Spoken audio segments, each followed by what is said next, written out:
I got loyalty, got royalty inside my DNA. I got peace, got war and peace inside my DNA. I got poison, pain, and joy inside my DNA. Hello guys, welcome back to my channel The Fanfic Fantasy. Join us as we explore the world of fanfiction and fantasy and bring you the best story and discussions. This is the fourth part of What If Tanjiro Time Traveled and Became a Demon? So give this video a like and subscribe for more videos in future. So let's get into the fanfic. Mitsuri followed Tanjiro around the outskirts of Asakusa in zigzagging, retracing and circling patterns for almost the full 2 hours. Eventually, though, they made their way inside the city and began searching for the izakaya Yushiro had asked them to meet him at. Doing so without asking directions turned out to be incredibly difficult. As they didn't want to leave a trail of any kind, they ended up asking a man focused on closing down a stall in the general area before he turned around. He pointed in the general direction and began to explain but cut off when he finally realized no one he could see was there. Still, his instructions helped out immensely, and they managed to show up only a couple of minutes late. Yushiro stood outside of the establishment looking utterly murderous, tapping his foot impatiently. The moment he saw them, he shouted at them. "You're late. We're so sorry," Tanjiro said, simply bowing. Mitsuri huffed. They were late because they were trying to keep his beloved Tameo-san safe. He should be more grateful. However, she didn't really want to start a fight right now, so she bowed next to Tanjiro and said nothing. Then her stomach growled and she looked away, not wanting to see the judgment from the other two. "Mitsuri," Tanjiro started, but Yushiro cut him off. "This way. Lady Tameo is looking at your sister now," he said as he stalked off down the street like it had personally offended him. "She is?" Tanjiro asked, eyes lighting up. "Of course. Now hurry," Yushiro said over his shoulder. So they followed him, taking a still very convoluted, circular route before Mitsuri saw the demon boy walk through a wall. She blinked. Tanjiro didn't even hesitate to follow, though, so she took a deep breath and jumped through. On the other side, she paused and looked back, a little astonished at the same brick wall she'd seen on the other side. Well, that was cool. She loved it, even if it had been some sort of trick done by the rude boy. It was funny, normally she found quiet or protective traits endearing, but something about Yushiro rubbed her the wrong way, and she didn't know why. Mitsuri then turned around to see an enormous mansion with Western-style features. Her mother had always hated that style, preferring the traditional Japanese houses instead.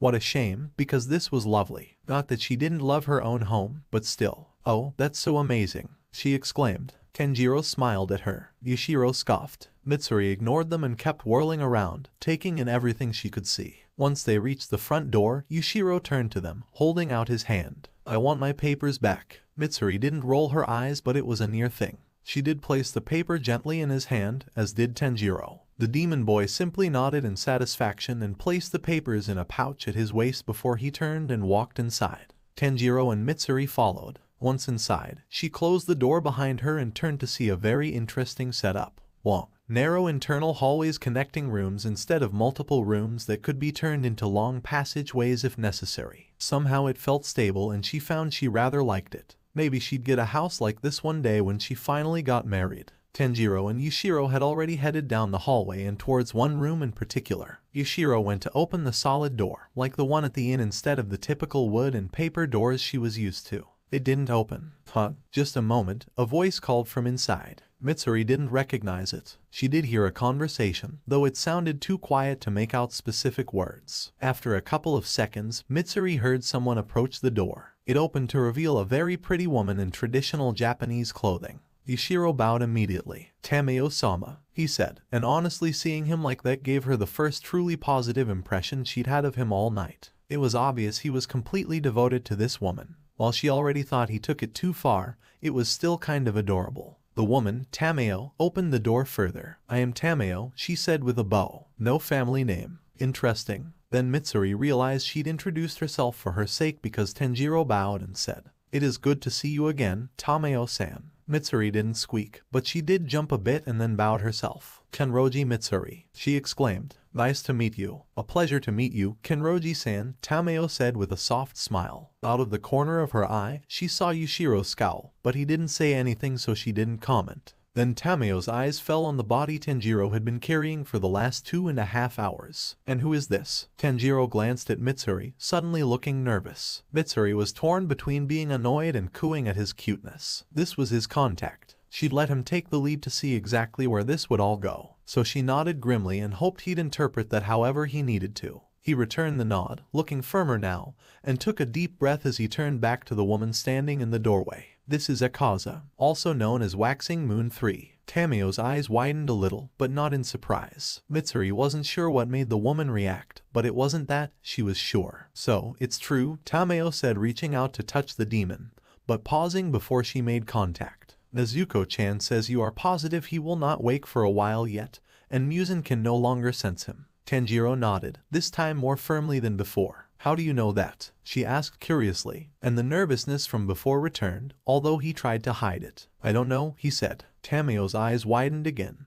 This time it was out of surprise, Mitsuri thought. Interesting. Please, come in. Nezuko-chan says she wouldn't mind if everyone heard my diagnosis. Mitsuri didn't like the sound of that. Apparently neither did Tanjiro. Nezuko, is she okay? What's wrong? How dare you demand such from Tamayo-sama? Yushiro cut in angrily. Yushiro, Tamayo warned. Immediately, the boy straightened, looking the perfect picture of an obedient assistant. Yes, ma'am. Tanjiro had ignored the entire exchange, heading over to Nezuko, who stood in front of a chair she'd likely just been sitting in near a corner of the room. Nezuko, are you all right? I feel fine. Nai-chan, she assured her brother. He looked over at Tamayo. Is she all right? Tamayo smiled. Perhaps you should lay your prisoner down on the couch and we'll discuss it. Tanjiro blinked at her, then seemed to remember he still carried a demon on his shoulder. Oh, right, he said, looking around and finding a couch against a nearby wall. He walked over to the couch and gently laid his burden down. Then he turned immediately back to the doctor. Tamayo-san. She smiled again, expression fond. Nezuko is fine, and as far as I can tell, completely human. The demon slayers in the room let out a collective breath of relief. Then Tanjiro seemed to recall something and bit his lip, looking over at his sister. But what about her hair? It wasn't like that before, but when she becomes a demon. And suddenly Nezuko looked worried again. Mitsuri hurried over to hug her. Tamayo walked over to one side of the room where a long table had been set up against the wall. On it sat glass beakers and bottles and containers of all kinds. She took a small glass slide from under a strangely shaped piece of equipment. Was that one of those expensive Western microscopes she'd heard about? This is a sample of Nezuko's blood. After looking at it under a microscope, I'm seeing no trace of typical demon cells or even the modified demon cells I found in Tanjiro's bloodstream. Mitsuri heard a but in there. However, I did find something unusual. The three demon slayers exchanged worried glances as Tamayo continued. My eyesight is better than a human's, and I can see many things. I can see what are called white blood cells. This is new research from the West. From my own research and what I've been able to read about when it comes to new science, they are cells that are altered when the body is diseased. They are, essentially, the method our body uses to fight off diseases. Nezuko has two kinds. She paused, letting it sink in.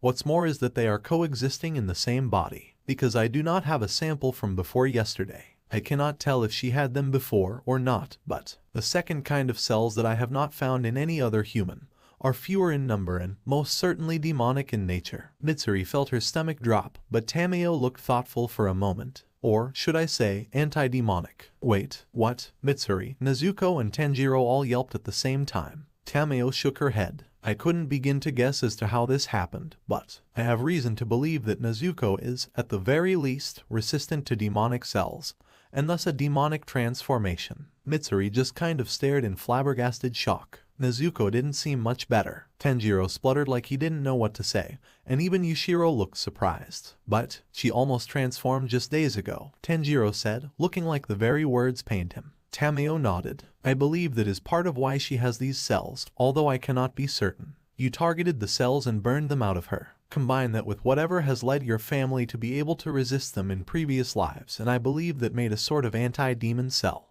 They're similar enough, though, that I believe that is what has given Nezuko-chan her mildly demonic traits, such as the craving for meat and the tips of her hair. Mitsuri wasn't sure how to feel about the fact that Tanjiro seemed to have explained everything about his time loops to this doctor as it likely happened before the pillars knew. After all, being annoyed and maybe a little jealous was not rational. Then again, she didn't think any emotion was truly rational. Didn't stop her from feeling them anyway. She found it odd that her mind focused on that and not on the fact that Nezuko might be able to resist becoming a demon if a waxing moon or Muzan ever found her again in the future. Did that mean? Yes, Tamayo said, as if reading her mind. I think that Nezuko is the key to reversing demonic transformations in the future. Everyone in the room just kind of stared at her for several seconds in shocked silence. Then, XXX, Tameo asked to draw a fair amount of Nezuko's blood after the conversation and diagnosis so she could look at it. She assured them she'd make sure to do so in relatively small increments over the coming week. But Nezuko didn't seem to particularly mind. If I can help to create a cure for demons, of course I'll do it, she said determinedly. Tameo seemed very pleased with her response. Likely due to jealousy, Yushiro just kind of sulked around and glared at everyone after that. Tanjiro would watch him with a fond, if exasperated smile. As long as the demon didn't intend to harm any of the demon slayers, the son Hashiro was more than willing to sit back and not intervene. That night after they'd discussed what to do about Nezuko, Tameo decided to examine Tanjiro. She didn't do much more than confirm what he already knew, though. His strange demonic cells had multiplied in his human form, and it would not be a good idea to try and eat human food any longer. He'd known she would say that. But it still hurt. "I'm sorry, Tanjiro-san," she'd said softly. "It's fine, thanks," he'd replied with a forced smile. She'd frowned at him. "You don't have to like it, you know," she said. This would make anyone upset. She wasn't wrong. But he still hated it. "It's who I am," he'd finally replied. "And I have to cling to it, because I won't lose that too." She hummed but didn't push it. He appreciated that. He also let her take a large amount of blood to study and no small amount from Akaza either. They ended up moving him to the cell in the basement, knowing full well that it couldn't hold a waxing moon if said demon didn't truly want to be held. But it was the best they could do. Besides, Tanjiro wanted to talk to the guy. He was different, somehow. Tanjiro could feel it. So Yushiro put a special vision paper that would make him think he was in a different place, although he didn't say where exactly. It turned out to be unnecessary as he remained asleep. Unfortunately, once Tanjiro dropped off, so did he. XXX. Tanjiro sat on a tree stump, contentedly watching his father dance the Hinakami Kagura. Even if he knew it was now a sword form, a breathing form, it still moved and flowed like a dance. He loved it. Sighing happily, he snuggled down a little deeper into his scarf, bringing up his hands to blow some warmth into them. As soon as he saw them, though, he froze. Claws. He had claws. His heart stopped and he looked around. Was he in Enma's dream again? How? He stood, about ready to panic, when he felt a hand on his shoulder. His body stiffened and he looked up to see the empty circle of torches standing in the snow. His father was nowhere to be seen. "Tanjiro," a very familiar voice said behind him. Almost immediately, he felt his shoulders slump, half in relief,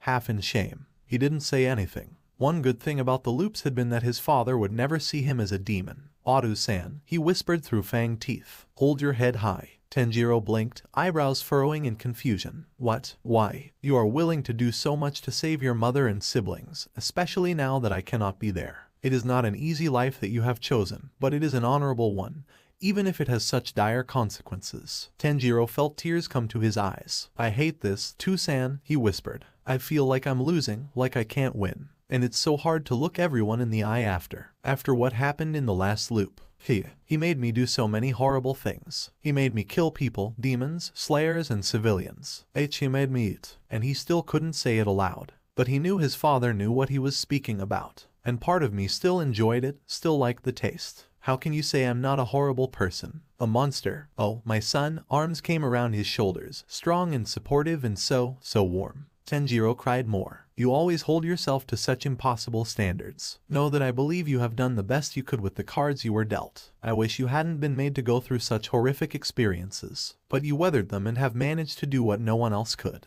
No matter what else happens, know that I am so proud of you." Another loud sob escaped his lips and his knees gave out on him. His father's strong arms didn't let him go. "You should wake up soon, though." He didn't want to. He really didn't want to. "The demon you brought with you is waking," his father whispered. "You will never forgive yourself if you are not there to stop him from hurting someone, so I am here to ask you to please wake." Yes, Tanjiro had known that somehow, even if he'd only acknowledged it just then. He took a deep breath and one final look around the clearing before nodding. "Okay, Too-san," he whispered. Then, without looking, somehow knowing that doing so would end the illusion, he whirled around and threw his arms around the figure there. "I love you, Tanjiro," his father said, patting his head as he snuggled into the old, familiar Haori. "I love your siblings and your mother so much, but I don't want them to come meet me before their time. You've done such a wonderful job protecting them. Please, give yourself some credit, and please forgive yourself." It was because his father asked him, and for only that reason, that he nodded. His father never pleaded. Not like this. He wasn't sure he could hold to that promise, but he could try. The hand petting his hair stopped and patted it instead. Good. Now, go. Simply will yourself to wake. Tanjiro held on tighter for just a moment before he nodded and let go. He opened his eyes to a familiar room in Tamayo's house, the one he was normally put in if he didn't recommend anything. Then he sat up, wondering how long he'd slept and trying to hold on to what he could remember of the dream he'd only just woken from. It had been a nice dream, for once. That's when something twinged on his senses and his breath caught in his throat as he looked towards the direction it was coming from. To the right and down. Then he climbed to his feet and strode towards the door. Akaza, he whispered under his breath. Hakuji didn't wake screaming, but that was mainly due to shock. Because he remembered. He hadn't remembered in so long, but now, why did he remember? Why did he remember everything? For the first time since he'd become a demon, his breath caught in his throat and he couldn't seem to get enough air. He couldn't breathe. The fact that he couldn't see anything but blackness didn't help. Was he blind? He was blind. How was he blind? He should have been able to heal that. His eyes didn't hurt, so he shouldn't be blind. Akaza, a calm voice said firmly, "You're panicking. You need to calm down." The voice had spoken to him. Was that his name now? Yes, but no, he didn't know. Akaza. The voice wasn't wrong, per se, but it certainly didn't help. It wanted him to calm down. He already wanted to calm down. Now not being able to made him feel weak and guilty. His chest only hurt more, and he quickly came to the conclusion that the only reason he hadn't died was due to him being a demon. After a couple of seconds, the voice spoke again, sounding worried. "Okay, I'll take that off, but you need to listen to me for a minute, okay?" And suddenly he could see again. It didn't help as much as he thought it would because he was in a cell. Why was he in a cell? Akaza, take deep breaths, not the shallow ones. Here, breathe with me. In 2, 3, 4, hold. 2, 3, 4, out. 2, 3, 4. Again. In 2, 3, 4. He couldn't seem to actually focus on anything but that voice, so he did as he was told, forcing his body to follow the voice's instructions. After a little while, he managed to calm down enough that he could breathe normally again. That was when he looked over to see the face of the boy who he'd just fought. Why did he? There you go, said boy, smiled brightly through the bars of the cell. Right? Was Akaza imprisoned? Where am I? He asked, surprised at how rough his voice sounded. Another smile. Safe, if you'd like. The demon snorted in hysterical derision, looking around at the cell. A wooden slab for a bed, some blankets, a pallet, and one of those new Western-type pillows, which made no sense. He was a demon, he didn't sleep. Well, not often. It doesn't look safe. Yeah, the boy rubbed the back of his head sheepishly and looked away for a second. Sorry about that. I took off the paper that would make you see something else, hoping that would stop the panic. But we had to put you here because this was the place you could do the least amount of damage if you lashed out. Well, he supposed he could understand that, but still, why am I even alive? He asked. Kamado blinked at him as if he couldn't understand the question. Do you know what happened then? It was Akaza's turn to look at Kamado, incredulous. Why didn't you kill me? You're a demon slayer, isn't that what you do? The waxing moon had tried to talk to slayers in the past, but that was all he usually got. You're a demon, so you need to die. It had really only become worse over the years, almost a religious mantra that the demon slayers lived by. He really shouldn't be alive right now. The boy's eyes cleared. Oh, well, something happened to you and we were curious and I don't really know what, but something stopped me. The waxing three stared at him for several seconds. Something stopped you? Yeah, Kamado said, as if that were the most natural thing in the world. Aren't you a Hashira? He asked. Yup, the boy replied. Akaza shook his head. You treat. How? He asked, still incredulous. The boy blinked, then opened his mouth and pointed at his enlarged canines. I get it, he said. More than you know. This was just getting more confusing. Akaza had never liked confusion and was seriously contemplating tearing the whole place down around their ears. No matter where he was, it shouldn't be difficult, although he'd have to wait for nighttime, as he could feel that the sun was still out, even if it was on its way down. That sense didn't feel as strong as usual, though. Something he could look into later. He rubbed his temples and shook his head, looking up at the boy through his eyelashes. I thought you weren't a demon. Oh, Kamado said, smiling sheepishly. Well, due to a combination of circumstances, one of which involved a particularly strange final form of a demon blood art, I'm more or less slowly turning into one. Though not a conventional one if Tamayo-san is right. The waxing moon felt his eyes bulge. Tamayo, the traitor? He asked. So, that's where he was, her hideout. He wasn't quite sure what to think of that. The boy just stared at him in curiosity. And if I said yes? Hakuji opened his mouth to tell him he'd tear the house down around them and take her head back to Muzan-sama. Except, he didn't want to say it, for some reason. He should, if only because he was a waxing moon. He should want to even. But he just didn't. That raging demon bloodlust he'd used for centuries simply wasn't there. What? Before he could say anything else, a new, bubbly voice spoke out. I'm back, Tanjiro. I got Tameo-san. The boy smiled over to Akaza's left. Thanks, Mitsuri, he said. With that, 3 new figures came into view. The first was the human girl with pink hair. Akaza had never seen anything like it on a human. Strange, because it wouldn't be all that uncommon in a demon. The second figure was also a very pretty woman by human standards, he supposed. Nothing compared to Koyuki. Nope, he was not going to let himself go down that line of thought right now. He had too many other things to think about. Far too many things. He could figure himself out later.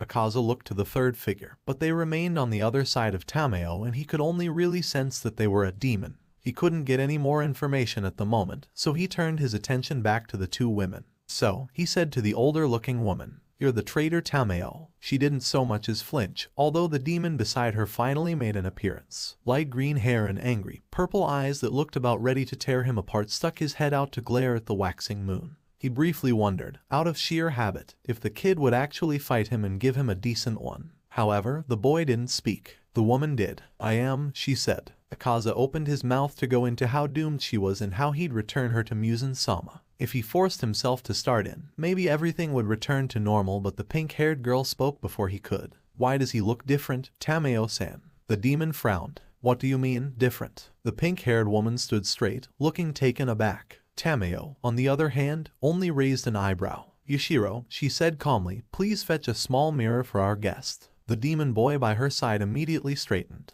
Hi, Tameo-sama. He practically yelped and rushed down the hall. Well, that was an interesting relationship that he would focus on later. In the meanwhile, Tameo continued, eyes focused on the waxing moon. I'm supposing you haven't really looked at yourself. A ball of dread rose in Akaza and despite himself, his breath caught in his throat. No, he hadn't really been paying attention to anything about himself before except for the fact that he wasn't dead. After all, nothing about him had changed in centuries, so why should he care? He purposefully made sure he didn't gulp as he slowly looked down at his hands. And the pit in his stomach exploded. Or it may as well have. His hands looked normal, human normal. The blue stripes he had grown so used to all over his body were gone, except for the original 3 bands on each arm. His dark blue fingers had been replaced by regular flesh tones, the kind of tones he remembered from his. What have you done to me? He asked, feeling the panic from before creeping back in. Nothing, Kamado started, but the traitor cut him off simply by speaking. Her soft voice, somehow loud in the dungeon-like area. You did it to yourself, she said calmly. By eating his hand. She gestured with her head to Kamado, who seemed just as surprised at that as Akaza felt. What? Both of them and the pink-haired girl asked at once. The woman smiled, seemingly satisfied. Kamado Tanjiro's special circumstances brought about the opportunity for his body to create special cells that have come to be in response to Muzan's own demonic cells. Tanjiro's here have mutated just enough to make him a very different demon than the usual, and they spread through demonic cells faster than Muzan's can keep up. When you took them into your body, they began to change you. Stunned silence met her words. Essentially, you are no longer under Muzan's command. You're under his. She said that with far too much gratification as the boy by her side paled. The girl looked shocked, gaze going between Tameo to Kamado and back again. Tanjiro stole a waxing moon. The girl asked, disbelieving. But I don't. Wait, Kamado stuttered out. You're saying that any demon that eats me will become my demon. I don't want to have any demons. Tameo's expression gentled as she turned to him. Tanjiro-san, she said, you can rescue them. The waxing moon didn't quite know what to think of that. Part of him couldn't help but be offended because he didn't need to be rescued. He was strong. But part of him, likely the Hakuji part, seemed to weep in relief, which really just ticked him off. Apparently the boy agreed. I don't need to rescue anyone if Nezuko can help turn them back into humans. Kamado protested. I don't want to be a human. Akaza stood and yelled. Humans are fleeting and weak and temporary. My strength is eternal. The other 3 turned to look at him, the older with contempt, the second with confusion, and the youngest with pity. He hated all of them. Nothing is eternal, the traitor said calmly, especially not Muzan or any of his ilk. You dare say his name? Akaza hissed. The woman just raised an eyebrow, looking amused. I'm pretty sure you can right now, too. Without dying, even. Did she really expect a demon as old as he was to fall for that? Seriously, will he die if he says my name? Kamado asked, in concern. This boy made no sense at all whatsoever. When Tameo looked over at him, her expression softened again.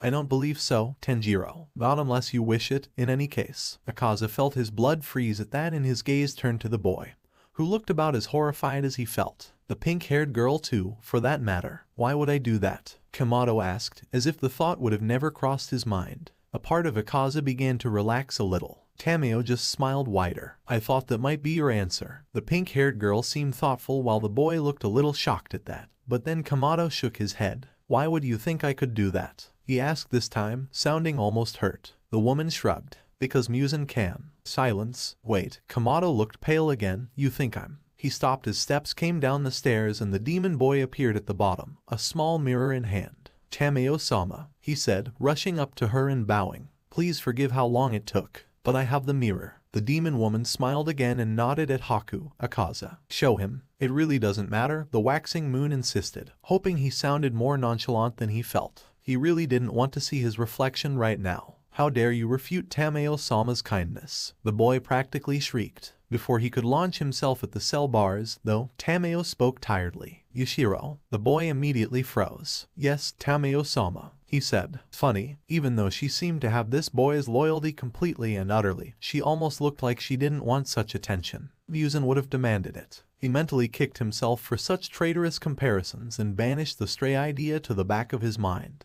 Tameo-san, Kamado spoke again, shuffling nervously. What exactly are you saying about me? She blinked and then smiled at him again. Tanjiro, your mutated demonic cells are superior to Muzan's, so Kanroji-san is correct. You can essentially steal his demons from him. They will be beholden to you. But I told you, I don't want that. The boy insisted just as Hakuji shouted, that's not true. The woman turned a cool expression on the waxing moon. Really? Then she turned to Tanjiro. Can you sense what he's thinking? The boy looked about ready to throw up. No. Tameo frowned as Akaza let out a breath of relief. He did not want to have Muzan-sama's negative attention on him, and being beholden to another demon would most certainly do that. Really? She asked. Nothing at all. Kamado didn't answer, wide eyes fixed on Tameo. Heck, Akaza felt his stomach drop. Somehow, he didn't think the kid was much of a liar, and thus chose not to say anything at all. Which implied, Tanjiro, the pink-haired demon slayer asked, looking a bit pale herself. The boy glanced between them for a second, then shot a look at Akaza, almost as if to apologize, and the boy's shoulders slumped. I can sense his emotions, what he's feeling and the condition his body is in.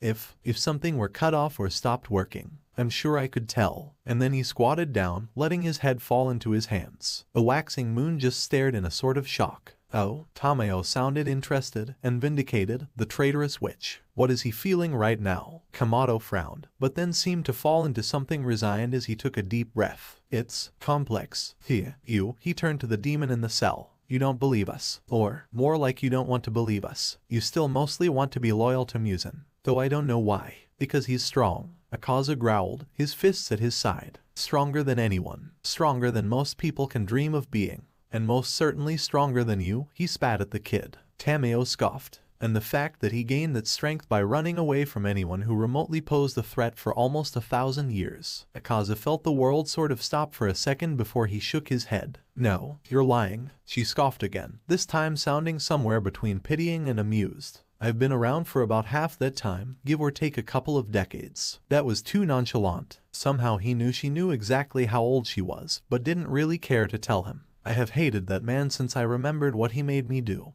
What he allowed me to remember, just to see how much it would break me. She took a breath. Tameo-sama, Yushiro said quietly. She nodded at him subtly but turned her eyes right back to the waxing moon and went on. He succeeded. For the longest time, I had no hope. But then, 400 years ago, he met the first breath user. That man had to chop off his head and target a minimum of 5 brains along with multiple hearts, and that is the only reason that coward got away. I watched him squirm and run because he was too cowardly to actually face the man himself. So don't you dare tell me that monster is anything but a sadistic coward. From the definitions he'd heard only a couple of days ago, she'd described Muzan to be exactly that.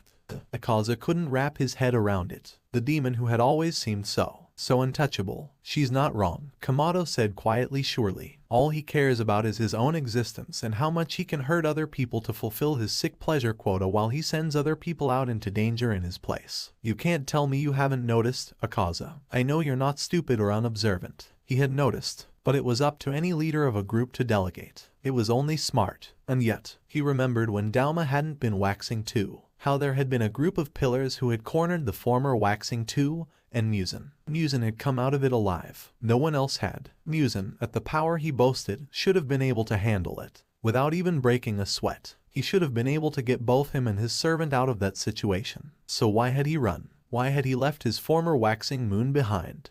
The demon shook his head. It felt so wrong to think that, and yet he'd always known it. He'd just never allowed himself to really entertain that train of thought because Muzan could read their minds. Still, it didn't matter. He couldn't turn his back on Muzan, for one very important reason. So what? He finally asked, not caring how much he growled it out, letting his own anger fill that emptiness where the demonic anger had been only days before. I should just leave him behind. Become a rogue like you who has to sit and hide and pretend that your days aren't numbered. Do you think he'd even let me go without a fight? He'd hunt me down, send multiple other Kazuki after me, fights that would be underhanded, difficult and dishonorable to say the least. I certainly couldn't stop him as I am now. Could any of you? He predicted a bunch of protests or weak persuasions. Instead, he got another pitying look from Tamayo. The pink-haired girl turned her head away in shame. Ishiro watched him with a blank expression and Kamado just looked sad. What do you want? The boy asked. What? Hakuji asked, taken aback. The boy rose to his feet and tipped his head to the side curiously. If Muzan died today and you were not affected, what would you do? What do you want to do? Surely you don't actually want to fulfill that man's sick, disgusting desires for the rest of eternity. Haku, aka Zie. Akaza found himself unable to answer, because he'd never thought about it, never allowed himself to think about it. It had been too dangerous to think about.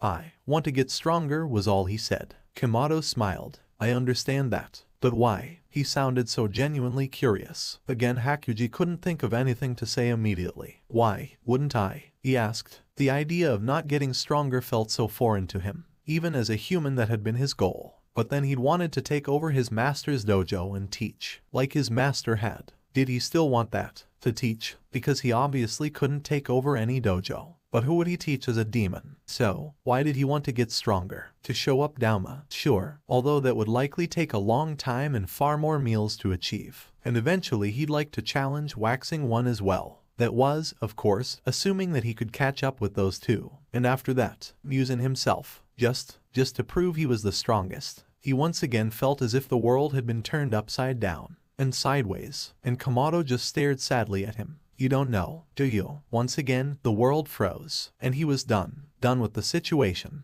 Done with Kamado. Done with the traitor. You don't know anything, he yelled, and with that, he was done talking. He took his usual stance and angrily called out, Destructive Death, Compass Needle. He'd take all of them out. Now, no, Kamado yelped and Akaza felt something in his body clench against his will. His punch was much slower than he'd wanted it to be, than he needed it to be. He couldn't move as fast and thus it wasn't as powerful as usual. Why couldn't he move as fast? He barely dented the bars. He may or may not have panicked as the pink-haired girl took out her sword, a whip-like thing that he would have found interesting at any other time. While Yushiro ushered Tamayo away from the cell, he didn't care. He'd bring the entire building down on them anyway. Blood Demon Art, Shockwave Generation. He called out almost desperately and hating himself for it. Akaza, stop. The boy pleaded. The waxing moon brought his foot down and it felt like he was pushing his legs through molasses. The ground still shook when his foot landed, and it still cracked. But that was it. That was it. That should have brought down the entire structure around them. But it hadn't. He couldn't fight like this. What did you do? Akaza yelled, rushing forward and reaching through the bars to grab the brat by his haori. The boy backed up out of reach, but otherwise he just stared at the demon with large, wide eyes. From down the corridor, Tamayo the traitor laughed. Do you truly not understand? I'll say it again. You are no longer Muzan's. Kamado Tanjiro is your demon sire now. Consider it an adoption of sorts when you tried to eat his strength. Just as Muzan can control demons' bodies to a point of destroying themselves. I'm not destroying anyone. I would never. Kamado yelled, panicking. Akaza could relate. His mind kept screaming, no, not again, because someone younger and seemingly weaker had come along and utterly overtaken the Waxing Three. just like Dauma. All the strength he'd worked so hard to acquire, and he couldn't even use it. He backed away from the bars, unable to keep the fear from his eyes because he had just realized what this boy could do to him. That the woman was right. He no longer answered to Muzan. His new overseer was nothing more than an inexperienced boy. Akaza let out a sort of hysterical laugh, because he'd been forcefully recruited to one side, by his own actions even, and it wasn't the stronger side. And now he was in a weaker position than he'd been in centuries. Akaza, the boy said softly, walking up to the bars again. The demon shook his head, suddenly utterly terrified. The boy winced. Please, don't be afraid of me. I won't hurt you. Akaza laughed again, just as hysterical as before. Even if we ignore everything else, you're still a demon slayer. Of course you'll kill me if I don't fall in line. Kamado, to his credit, clapped his mouth shut and looked away. Not like that, he finally whispered. Never like that. Please, just don't hurt anyone for now. Another laugh escaped the demon. What choice did he have? Had it always been this bad? He'd felt so free as a demon under Muzan, but he hadn't been, and he'd known it. He'd fooled himself so thoroughly, and these people had just brought that entire illusion down.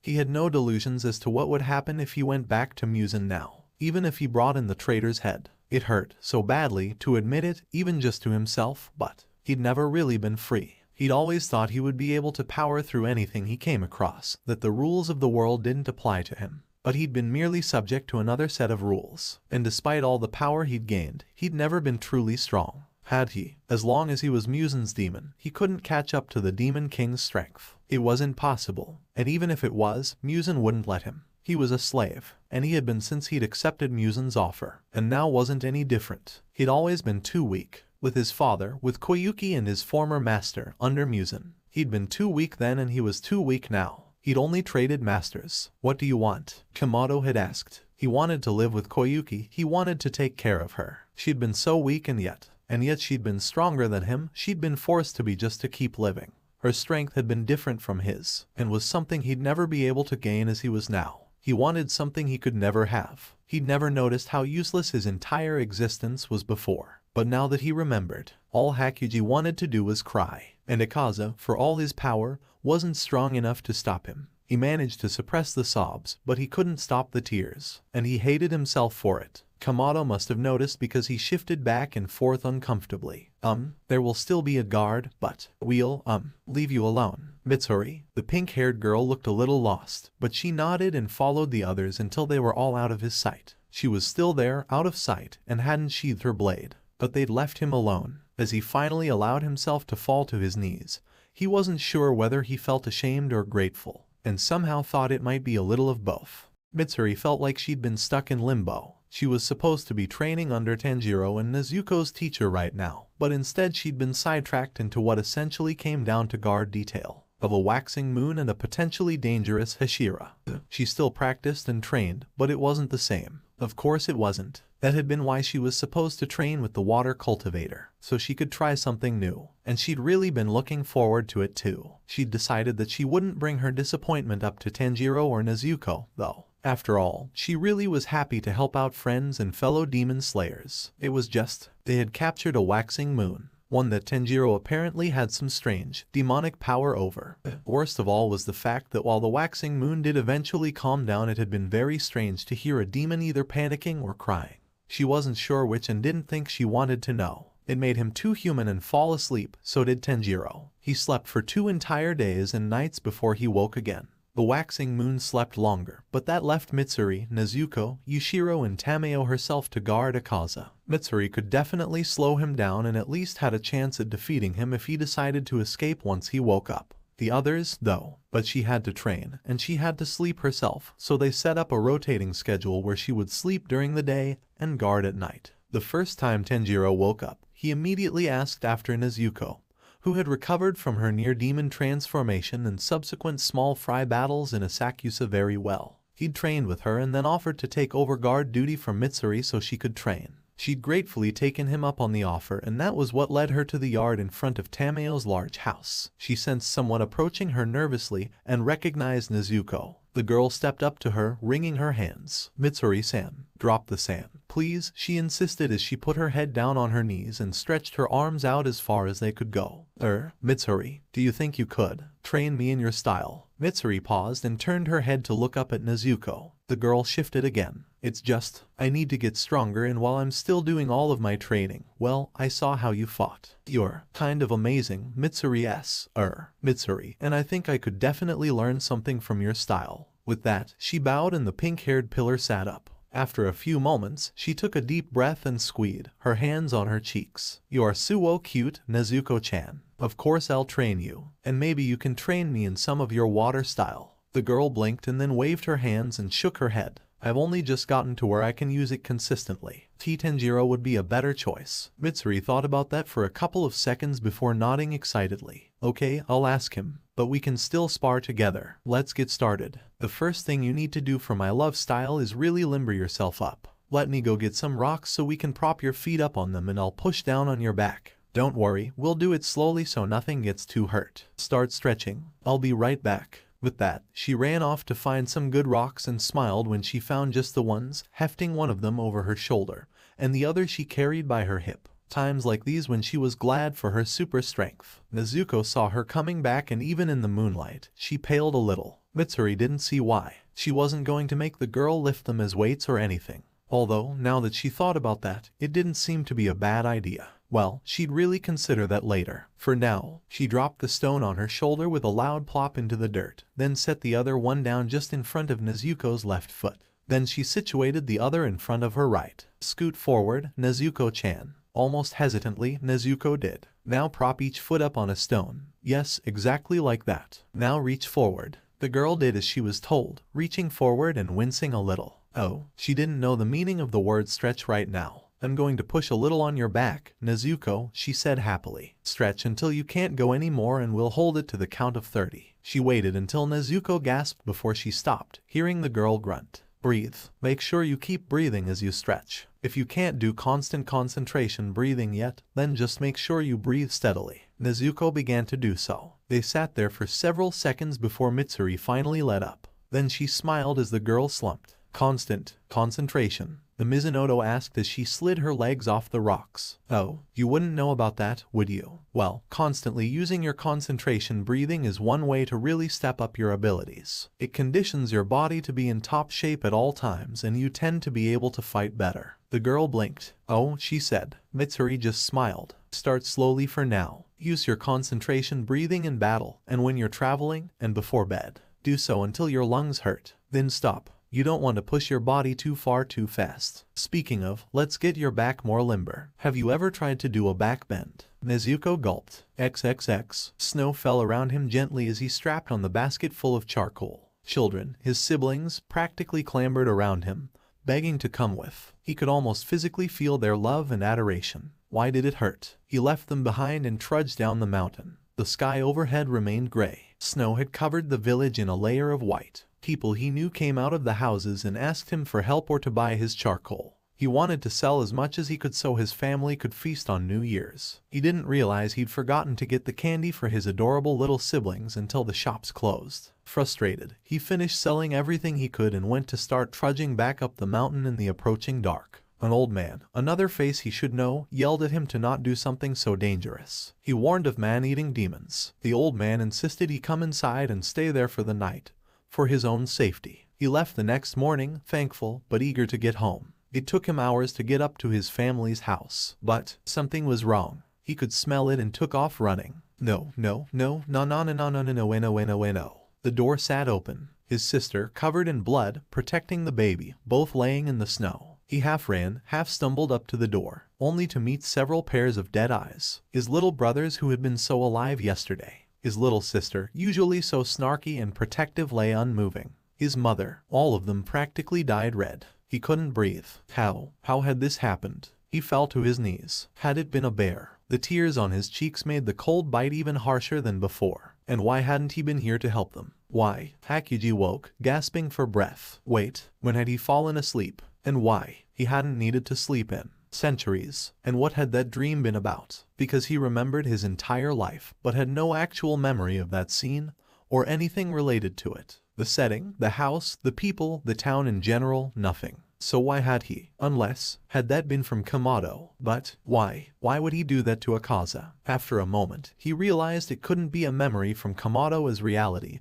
and the dream didn't match up. The boy's sister was very much alive right now. He'd seen her guarding him a couple of times before he'd fallen asleep, but the sun had been out and so he hadn't acted. In the dream, however, she'd either been dead, dying, or on her way to becoming a demon. Although, it wouldn't be the first time she'd been able to throw something like a demonic transformation off. And yet, something didn't feel right. Akaza glanced around and noted the pink-haired Hashira's presence. Also, he'd apparently slept through the night as he could feel the sun beginning to creep up into the sky. He cursed under his breath. It seemed he would have to wait another day to escape. His stomach let out a loud growl and he immediately turned away from where he could sense the pillar, who would undoubtedly look in on him after that. He didn't want to talk for once, a shame, as he normally rather enjoyed talking to his foes. Just not like this, not when everything seemed so surreal, so fragile. Not him, of course, but he shook his head. He had to stay awake until night fell, despite the fact that he had nothing good or particularly productive to think about. Still, that had never pushed him into resting before. Demons didn't have to sleep, so why should he? And honestly, he'd never had such a hard time staying awake before. By the time the thought finished, he'd already drifted off. XXX. Nezuko had the same swordsmith that her brother had. The same utterly insane swordsmith that wanted to see a red blade from her. It was black, just like Tanjiro's, except hers looked more like a blue so dark it looked black. Fortunately, she was ready for the swordsmith's utter freakout and was able to keep dodging him until he ran out of steam and sulked. She asked how old he was. He said he was 37. She didn't believe him. He stormed off, like a child. Somehow, she wasn't surprised. She looked between the blade and him and then sighed and sheathed it. She'd had to message Urokudaki-sensei, Yubayashiki-sama in the swordsmith village to get said swordsmith to meet her here, a couple of blocks away from Tamayo-san's place in Asakusa. She'd written to Urokudaki-sensei and her family because they needed to know she was alive and well. Yubayashiki-sama needed to know her circumstances and had suggested that she message the swordsmith village directly because he wanted to keep the general area of Tamayo-san's current home relatively secret. So much so even he didn't want to know exactly where in Asakusa they were. Yubayashiki-sama had also informed her that the address she would give would also be where she'd meet the other demon slayers she'd be traveling and fighting with for the foreseeable future. So she'd found a good place far enough away that it would be difficult to follow her back, especially if she took a circuitous route. Now, as she walked back with her new sword hidden under her haori, she wondered if owning swords that man made was worth his immature attitude. Still, she doubted she'd have much to do with him from now on, unless she lost her blade, so it probably didn't matter. With a shake of her head, she turned onto the last street and made her way back to Tamayo-san's house and her sleeping brother. He didn't seem to sleep as often or for as long as he had before, but he still slept for days at a time. Usually 1 or 2, sometimes as many as 3, although that had only happened once since they'd come to Tamayo-san's house 2 weeks ago. The waxing moon slept a lot too, although she didn't really know what to make of that. However, it beat him eating humans, so she said nothing. Once she reached the correct wall, she looked over her shoulder and down each street to make sure no one could see her before she stepped inside and hurried towards the house. She didn't expect to see her brother standing hesitantly just inside the front door, putting his hand out into the sunlight cautiously. Funny, hadn't they already tested his sun resistance? Well, either way, nothing seemed to happen and he nodded firmly, then looked up and dashed out, and straight into her, knocking them both to the ground and the wind out of her.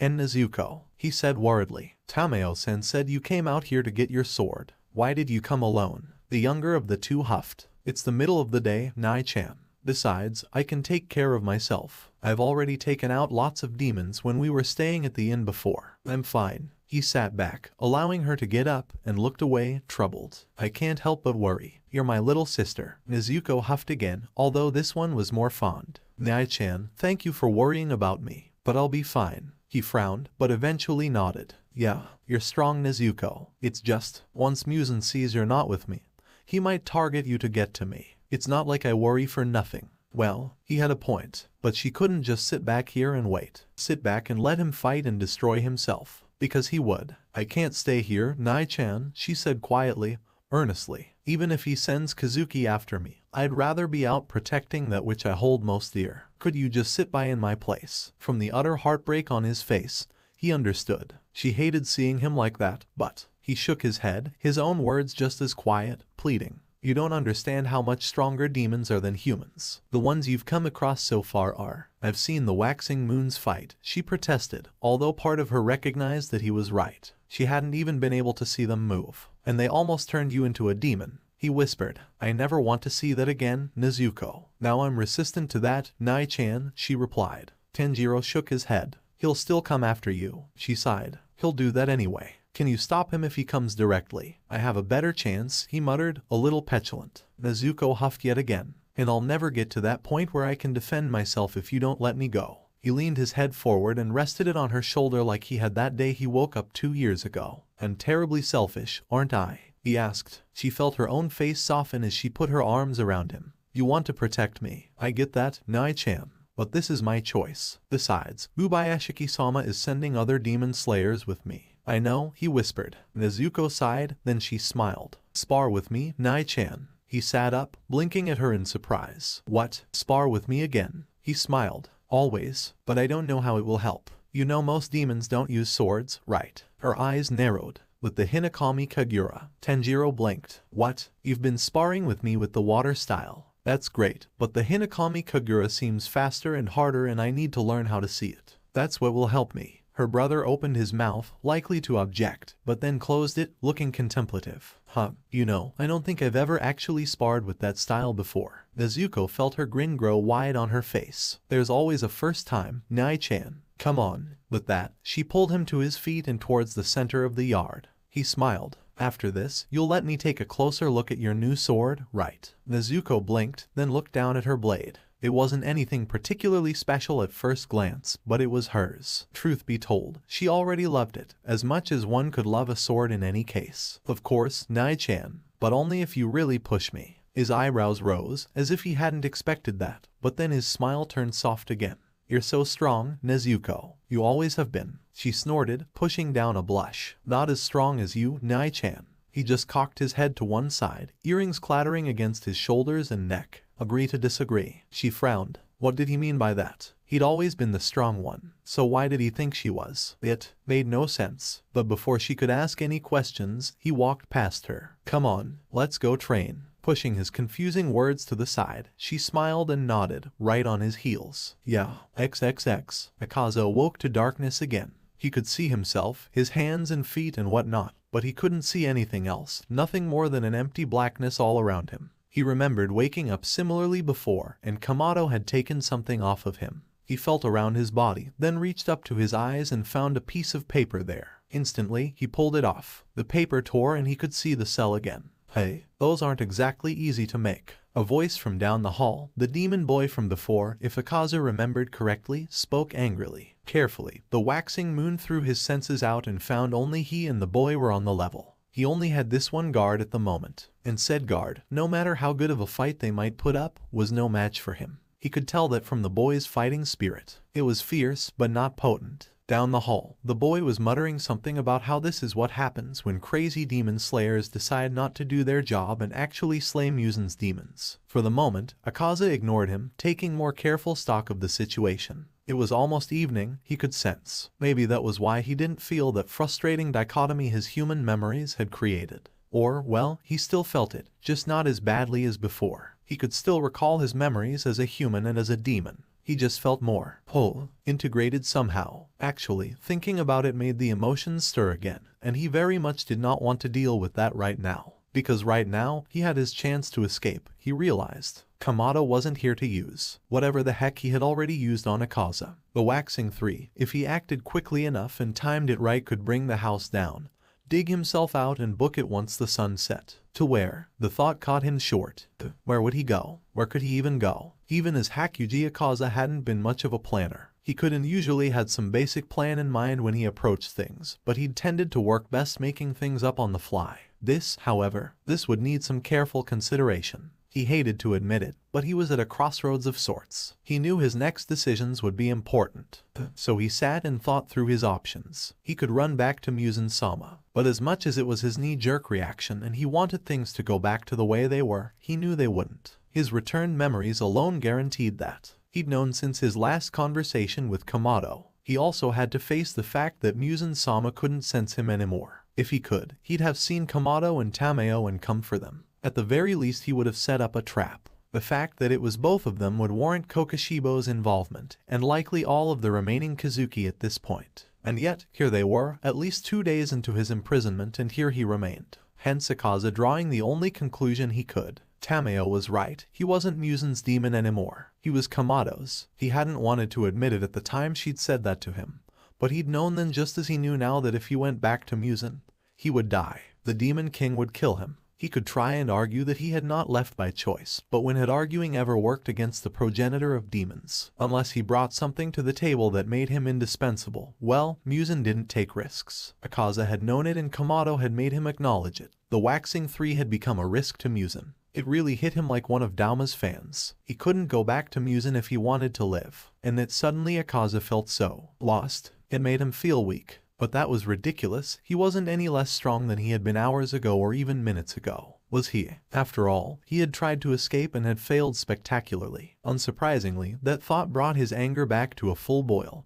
and he shook his head violently, forcing himself to focus. He was running out of his time window and he needed to figure this out. So where could he go? Off on his own. He could run around and still look for fights with demon slayers and demons alike. It really wouldn't be that different. But how long would it be before a demon saw him and Musen sent the other Kazuki after him? Not that he wouldn't enjoy a good fight, but that would be putting his life on the line. He hadn't actually done that for a long time now. Demons couldn't kill other demons, and even fighting other waxing moons for status hadn't been a real risk. And to be honest, he hadn't actually considered any of the Hashira he'd come up against recently enough of a fight to be considered a risk either. His fights had been the worse for it, he realized now. No wonder he craved something more, where everyone put everything on the line. But those fights with the demons Musen would send after him would be different. He would fight them, and if he lost, he'd be dragged back to Musen to be killed, executed, for something he couldn't control. And that thought did not sit well with him, especially because there was so little he could do about it. He could rush around and eat as many people as possible to try and gain enough strength. But could he do so fast enough? He still didn't want to eat weak people, but would he have a choice? Would it even matter? He purposefully did not think of what Koyuki would think of him eating people, of the distrust and horror on her face. He did not want to imagine her turning her back to him and running away out of fear and hate, or of his father's death at him just stealing, not outright killing, or Master Kizo's disappointment and despair, Master Kizo who had never given up on him, who had believed in him even when he hadn't deserved it. But everyone had limits to their belief, and Master Kizo would be no different were he still alive today. So he couldn't run off to Musen, he could run off on his own. But it would likely only be a matter of time before the Kazuki or Musen himself hunted Akaza down, and that was if Kamado didn't know exactly where he was and come for him. He realized. Could Kamado do that? Well, he couldn't read Akaza's thoughts, so maybe he didn't have that skill of Musen's either. It didn't matter. Akaza would escape and run off on his own. He could dodge Musen and the other waxing moons for as long as he needed. The Hashira hadn't been a problem before, so why would that be different now? And if Kamado came after him, well, he'd deal. Maybe they could actually fight this time. That might be fun, no matter how angry the kid made him. He got up from the wooden slab and stretched, just to limber himself up a bit. Then he took his stance and focused his anger. He would escape and go off on his own. He could go off and find more battles. He could run wherever he needed to get stronger. I understand that. But why? Kamado's words stopped him short again. Why did he want to get stronger? To defeat Dauma, the upstart demon who had rushed in and taken Akaza's spot. And then he could defeat Kokoshibo. And then Musen himself. And then what? If he defeated Musen? If he became the strongest? What would that even mean? He shook his head harshly. That hadn't ever been a problem before, so why was it now? Shut up, Hakuji. It couldn't be Hakuji. Angrily, he forced himself to focus again, taking a deep breath, ready to break out.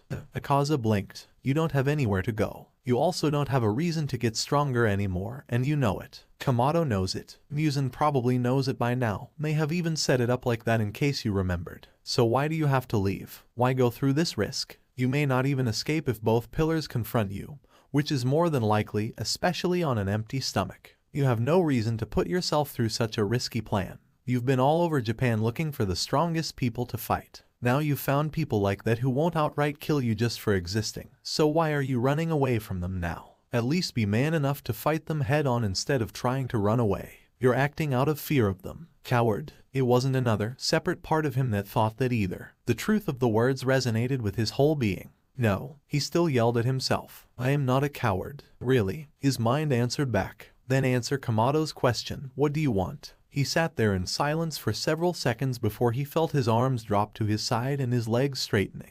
even as he metaphorically grasped at his fading anger, the familiar emotion, that which had sustained him for so long, that which he had long since gotten used to honing into a knife's blade, melted away. It was strange. He'd always been angry at something or someone, always had a direction for that anger. But now, he thought he was angry at the kid, but why? It wasn't like he'd done anything on purpose. It still felt wrong to be angry at Muzan. He was angry at those people who had stolen his life out of jealousy and greed so long ago. But they were all dead. He'd already taken out his revenge, hadn't he? Akaza knew who was at fault here. He knew he'd caught Muzan's attention because of his own horrible actions. Slowly, he felt himself sit back down on the wooden slab. Kamato's words drifted through his head once more. What do you want? And Akaza, for the first time since he'd woken, spoke aloud to the blank wall of the cell. You're right. I don't know. Tameo had been around for a very, very long time. A voice in her mind whispered too long all too often. And she agreed. She was tired and longed for rest. At this point, she could only hope she'd done enough good to offset the horrible things she'd done under Muzan. As much as she hated that man, he hadn't forced her to do anything. She'd willingly taken his blood, and she'd been the one to attack and eat others. And she'd been the one to give up until someone had come along and shown that the monster was not invincible, that he could be beaten. If nothing else, she owed Tsujikuni Yoriichi her gratitude for that, and for letting her go. He, of all people, had had the least amount of reason to do so. And yet he had. The man had been a good, kind person. Tanjiro reminded her of him so much she almost had to take a second glance whenever she saw him sparring with Nezuko or Kenroji-san, who had, as of you, not given her permission to call her by her first name. But Tameo refused to push. She was honestly lucky the girl had been as tolerant of the two demons as she was. It wasn't the facial structure by any means. Tanjiro's face was rounder, wider in and above the baby fat of his age, and he had larger eyes that shone of innocence and kind intentions. Tanjiro wore his heart on his sleeve. Yoriichi hadn't. Not any time she'd met the man, and she had met him more than once. His face had been narrow and pointed and firm, enough so that even with the similar hair color, they didn't really look that much alike. But their actions, their styles, the marks on their faces. Sometimes she just knew Tanjiro was Yoriichi's reincarnation. Sometimes she swore he was the man's ghost. And sometimes he looked and acted nothing like the man at all whatsoever. Like right now. She blinked at his question. Forgive me, Kamato-san, she said formally, making him wince a little. I believe I heard you wrong. You want to? What? The boy sighed. Look, something's wrong with him. I can just tell. He muttered that last part more than anything else, a blush coming to his cheeks. She could still see a tint of green under the red as well. It made for a very strange color. Part of Tameo wanted to start an interrogation at his admission. She'd never met another sire before. Actually, she'd had to come up with the term herself. It was so unprecedented. His demonic cells didn't attack his human cells, but instead remaining dormant until they came across one of Muzan's demonic cells. They attacked those with a fervor. It was incredible and fascinating. And the medical possibilities. The other part of Tameo recognized this was not the time. With his reactions, she wondered if it ever would be the time. Then again, he certainly seemed to be warming up to their demon guest far faster than anyone else. So maybe something is wrong with the waxing moon in our cell, she clarified. He nodded, so she continued. So you want to let him out, to spar with you? The boy shuffled his feet. Wasn't he supposed to be over 100 years old? Even demons turned at a young age tended to gain a maturity the boy before her seemed to lack at times. Well, I mean, I can stop him. If he tries to run, and he sighed. He's changed. Or something has changed in him, not for the better. She still wasn't seeing a problem. Except the doctor in her did. She just didn't want to admit it. I don't understand how letting Muzan's third strongest warrior, former, but she wasn't about to address that Tanjiro was still having too many issues with it. Have free reign of my clinic and base is a good idea, she said, trying to phrase it in another way. Maybe that would make him come to his senses. He's so sad though, Tanjiro said, frustrated and exasperated. It's just, he said with emphasis, then pointed to his chest. Right here. This time Tameo just blinked at him. Was she supposed to understand that? His face scrunched up in annoyance and frustration at her blank expression. I've never had to explain it before. It usually takes me a couple of loops to learn to explain things so people understand. It really hit her then just how often this boy had restarted these years of his life. Almost every other explanation he'd given had been intelligent, succinct, and well thought out. Somehow she couldn't help but think that he'd underestimated how long it had taken him to learn some things. The boy continued, cutting into her thoughts. Look, it's just bad. That's all, and I want to stop it. No, he paused and his gaze went a little distant as he turned his head down. I have to stop it. The older demon's face softened. Is it hurting you, Tanjiro? She asked softly. He frowned. Kind of. I mean, I know what he's going through. He looked off to the left towards the staircase. I think all demons do at some point. It just hurts. Not physically. His frown deepened and he put a hand to his chin. It actually feels like he's mourning, to be honest. Tamayo's eyes widened and she turned her own gaze to the staircase for several seconds. Could it be? He may have never gotten the chance to grieve a lost loved one before this, she admitted, perhaps a bit grudgingly. He'd been loyal to Muzan, even after he'd gotten his memories. She had every right to not trust him, to resent him. And yet, hadn't he been just as much of a victim as she'd been? As the entire Kamado family and multiple other lives had been? As so many of the people she tried to help who had their loved ones killed or turned into demons? The demonic doctor sighed. Very well. First, allow me to make some preparations in case the worst happens. She studied the boy in front of her for several seconds before smiling softly, almost wondrously. You truly are a remarkable person, Kamado Tanjiro. He seemed a little flustered, if pleased, at her words and opened his mouth to say something,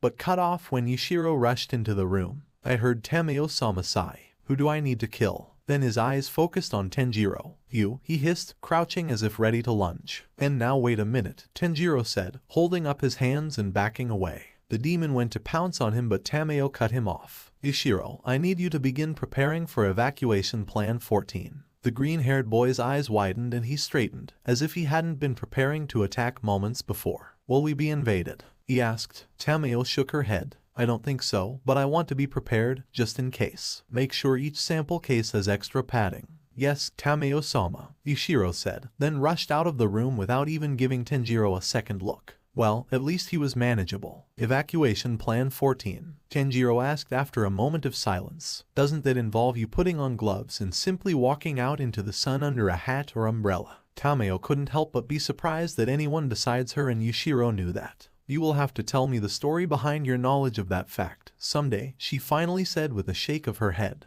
He just looked at her with admiration. You and Yushiro have to be the bravest demons in existence. Certainly the bravest ones I've ever met. With maybe the exception of Nezuko. The doctor raised an eyebrow. Oh, what about yourself? She asked. Tanjiro's smile faded and he looked down. I'm not fully demon yet. She shook her head and looked on him with pity. How could she not? How long will you deny it? She asked. You have a blood art, teeth, the appetite, other mutations. She pointed to his hands before they clenched into fists, and he looked away, shamed. The only thing you are missing is the sensitivity to the sun and the eyes. He didn't answer for several seconds, but Tamayo had lived a long time. She could be patient. Finally, he answered, voice so low she could barely hear it. It was really nice, he said, being human again for so long. I don't want to lose that. Tamayo didn't often touch people outside of when she was practicing medicine, but recognizing the boy needed some support, she reached out and put a hand on his shoulder. Even when you become fully demon again, I doubt you will ever lose your humanity, Kamado Tanjiro. For a moment, his breath caught in his throat,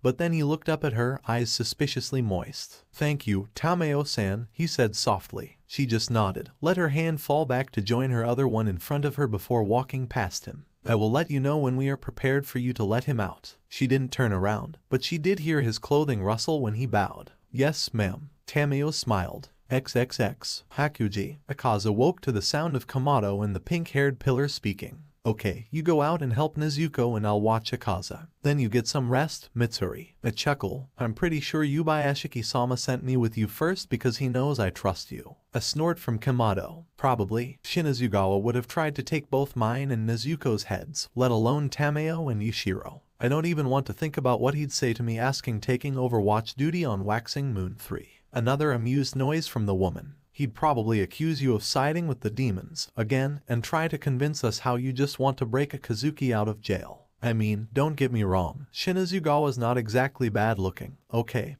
He's very good looking actually, a wistful sigh sounded before she continued. But his personality's just not cute to me, you know. Not really, came the awkward response. Akaza wanted to snort. That was almost amusing at least. I guess I don't really think in terms of who is cute and who isn't. That's your job, Mitsuri-san. What's with the san? Sorry, if you weren't so adorable yourself, in a little kid kind of way, I might be more annoyed. I'm not a little kid. You look it. I'm Mitsuri-san. She outright laughed while Kamado probably sat there steaming. Hey, this was actually getting interesting. Too bad he had nothing to eat and was too tired to really appreciate it. If you keep saying Mitsuri-san, how else can I view you? It's Mitsuri. You've said it before. Mitsuri, he replied, almost sullenly. Well, there were times he certainly acted like a kid. The taller pillar laughed again. Then Kamado spoke. Actually, I was thinking I might let him out. I mean, it's kind of cruel to not let people run around, even a demon. I know it's night, but I'm pretty sure I can stop him from escaping. Akaza felt his eyebrows raise. He hadn't expected anything like that. It made no sense. Why would he even think about suggesting that? Well, he was right. Akaza couldn't get away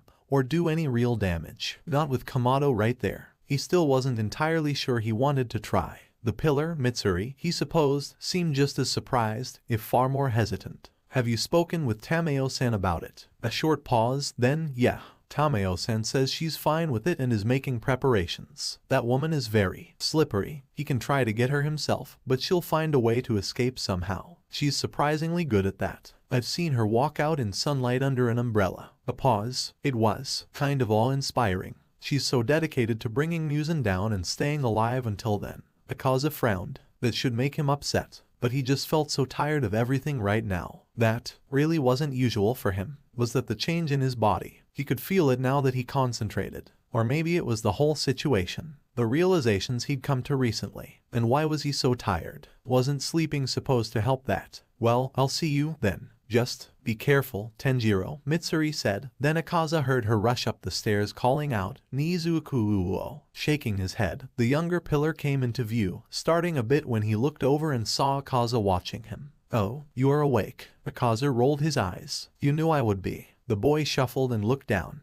And not really. I've been trying not to pry. Everyone deserves some privacy. And I was kind of focused on Mitsuri. The waxing moon just shook his head. I don't get you, kid. The boy rubbed the back of his neck sheepishly. Yeah, I get that a lot. So, how much of that did you hear? Akaza snorted again. All of it. Oh, the boy said a little awkwardly. After a moment he went and sat against the wall opposite of the cell. Did you mean it? The demon asked. Kamado blinked and looked up. Mean what? That you'd let me out. If you promise you won't hurt anyone, probably. He said it so nonchalantly. Akaza frowned. You believe me? Kamado looked down. I can tell when you're lying. The demon rolled his eyes again. So much for privacy. The boy frowned but didn't seem defensive, just contemplative. In all fairness, you can't get upset at me for wanting to protect my friends and family. Life's not fair, kid. The boy sighed. No, I suppose it isn't. Then he looked back at Akaza, jaw set in determination. But I still won't let you hurt them. The demon snorted at that. Being in or out of a cell won't make a difference one way or another. Kamado didn't answer, but Akaza could tell the boy knew he'd spoken the truth. After several seconds, the demon sighed. What are you doing here? The boy blinked. It's my turn to guard.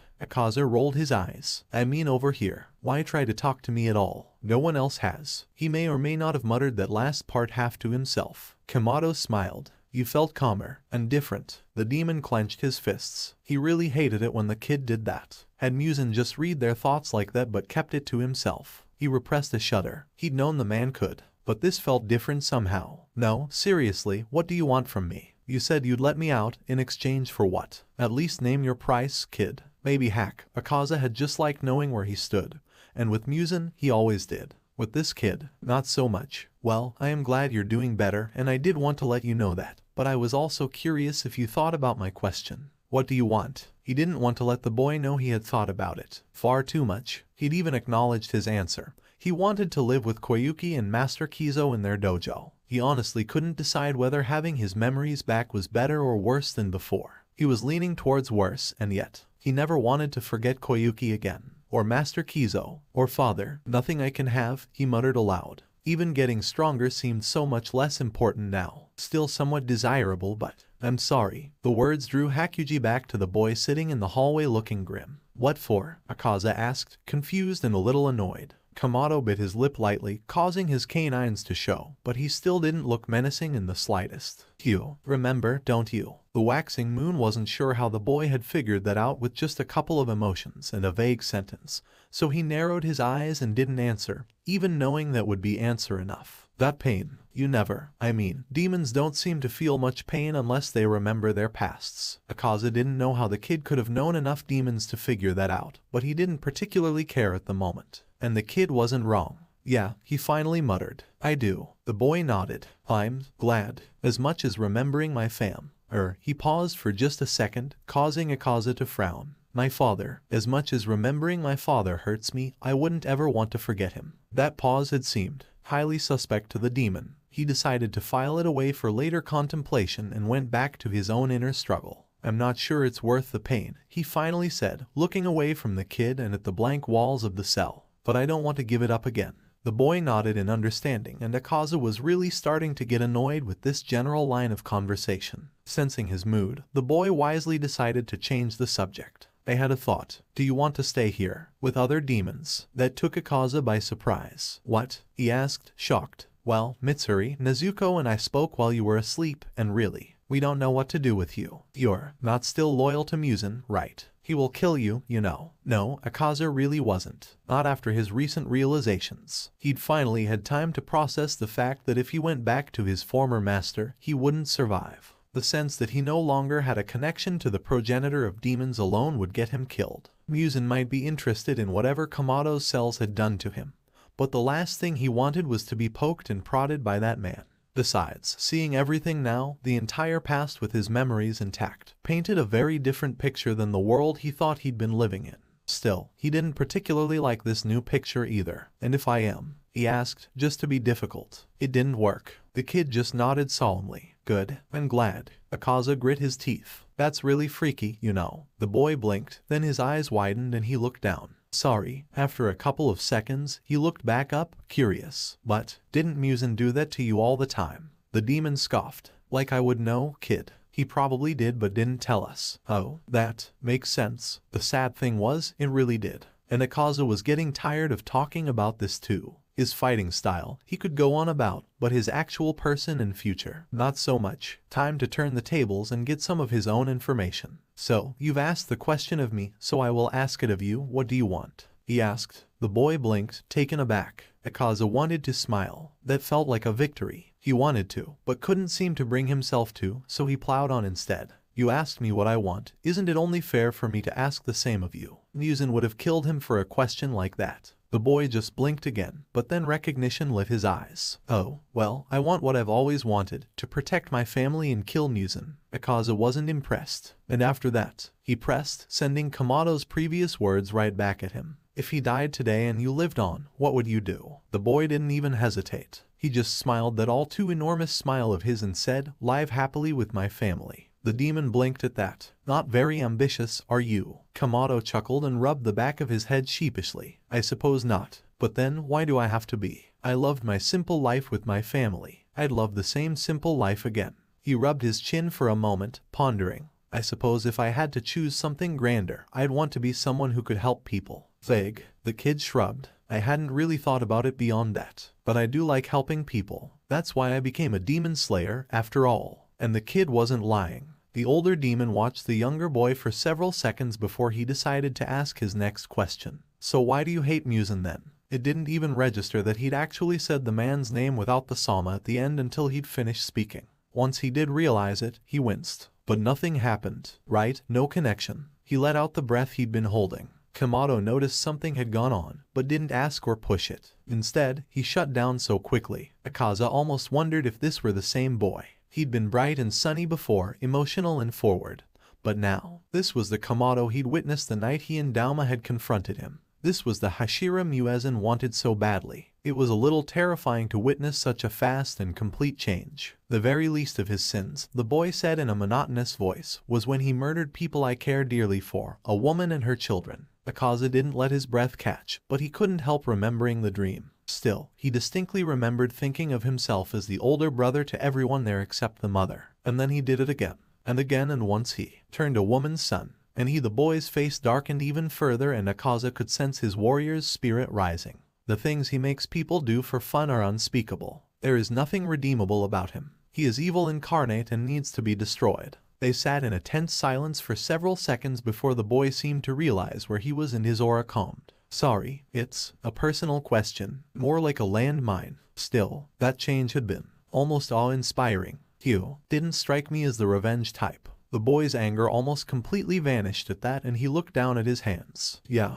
I didn't used to be. Becoming a demon does that to you, I suppose. Oh, that had absolutely nothing to do with the kid becoming a demon. But Akaza wasn't going to touch that at all, ever. Besides, even if it had no bearing on the situation, he wasn't wrong per se. I'm not sure if I'll miss that or not, the older demon muttered. Kamado looked up, the innocence back in place. No, seriously, that was terrifying. No one should be able to change like that. Not that quickly. Even Muzan took time to. What do you mean? Akaza just studied the kid for several seconds, wondering if he should answer, wondering if he could or should even try. Finally he figured, why not? He wanted to figure it out for himself too. He decided to start at a place he could describe and go from there. Dunno if you've ever experienced demonic hunger, but I don't think the word hunger describes it. It isn't strong enough. The need a demon feels is like. He paused, trying to find the right words. Like the entire world couldn't possibly fill the hole in your gut, Kamado whispered. Huh, so he had felt it. That was certainly interesting and something else to contemplate for later. Yeah, Akaza said slowly before continuing on. And with it comes an anger, maybe rage, animal instinct, some combination thereof. Whatever it was powerful and great fuel for a good fight. I've always had that as a demon. I even had something like that as a human, but it exploded into something so much more as a demon. Thing is, ever since I woke up here, it's gone. It was both a relief and an emptiness, a loss of both motivation and burden. Suddenly, Kamado looked worried as he sat up and studied Akaza intensely. I've seen looks like that. The demon frowned. Like what? He asked, petulantly. On other demons, right before they walk into the sun. Akaza snapped his mouth shut as he blinked at the concerned child. He'd heard of demons who walk into the sun, who can't handle being a demon once they'd come back to themselves after the initial transformation and hunger. He'd always thought they were so weak. But now, had he been contemplating that? He supposed so. Now that he didn't really have anything to live for, what was the point? Because he couldn't go back to living for only strength. Not when he finally remembered why he'd wanted that strength so badly. And they wouldn't have to worry so much about what to do with him after that. That solution really seemed to answer a lot of problems. But you can't, Kamado insisted when Akaza didn't refute the claim. Don't you have someone you want to meet in the afterlife? The demon snorted. I wasn't a good person before I became a demon, Kamado. I've been a demon for centuries, a waxing moon for a large chunk of that. Do you really want to know how many people I've killed? There is no good afterlife for me, no pleasant reincarnation, no paradise or rest, and no way I can earn it to be with them. To be with her. You can try. I know you aren't a coward. That word still got to him, despite himself. So he growled at Kamado. Fine, what do you suggest? Training. Wait, what? The boy thrust his hand to one side, palm face up. My sister is out there right now, training. She's fought demons before,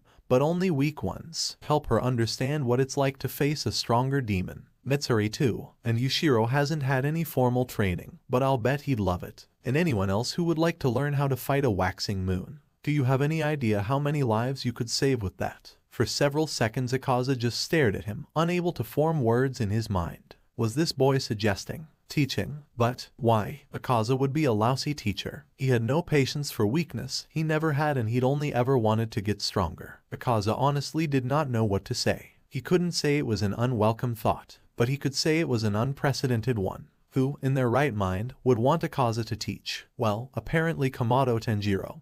But the kid couldn't be in his right mind because, seriously, he finally said, still a little unsure, but then he steeled himself. He had to convince the kid this was a bad idea. What's in it for me? Kamado tipped his head to one side. What do you mean? You get out of the cell, you get to walk around, you get to fight and train. Isn't that what you like to do? Akaza snorted. I get to fight weaklings to make them stronger. Besides, it's not difficult to accidentally kill a human in a fight. You'd trust me with that. The boy's expression cooled, although that just made him look more neutral than anything. Obviously, I'd want your word that you wouldn't kill anyone. If you try, I will stop you and will toss you right back in here, he said with a shrug. Then he looked up at the captured demon and deflated a little. And if you're really starving for a fight, Mitsuri and I will spar with you. If you really wanted something challenging, we'll even both take you on at once. The idea of getting stronger may not be a huge driving force in his life right now, but he had to admit that was still appealing. If nothing else, he could always get lost in a good fight. He tipped his head to one side.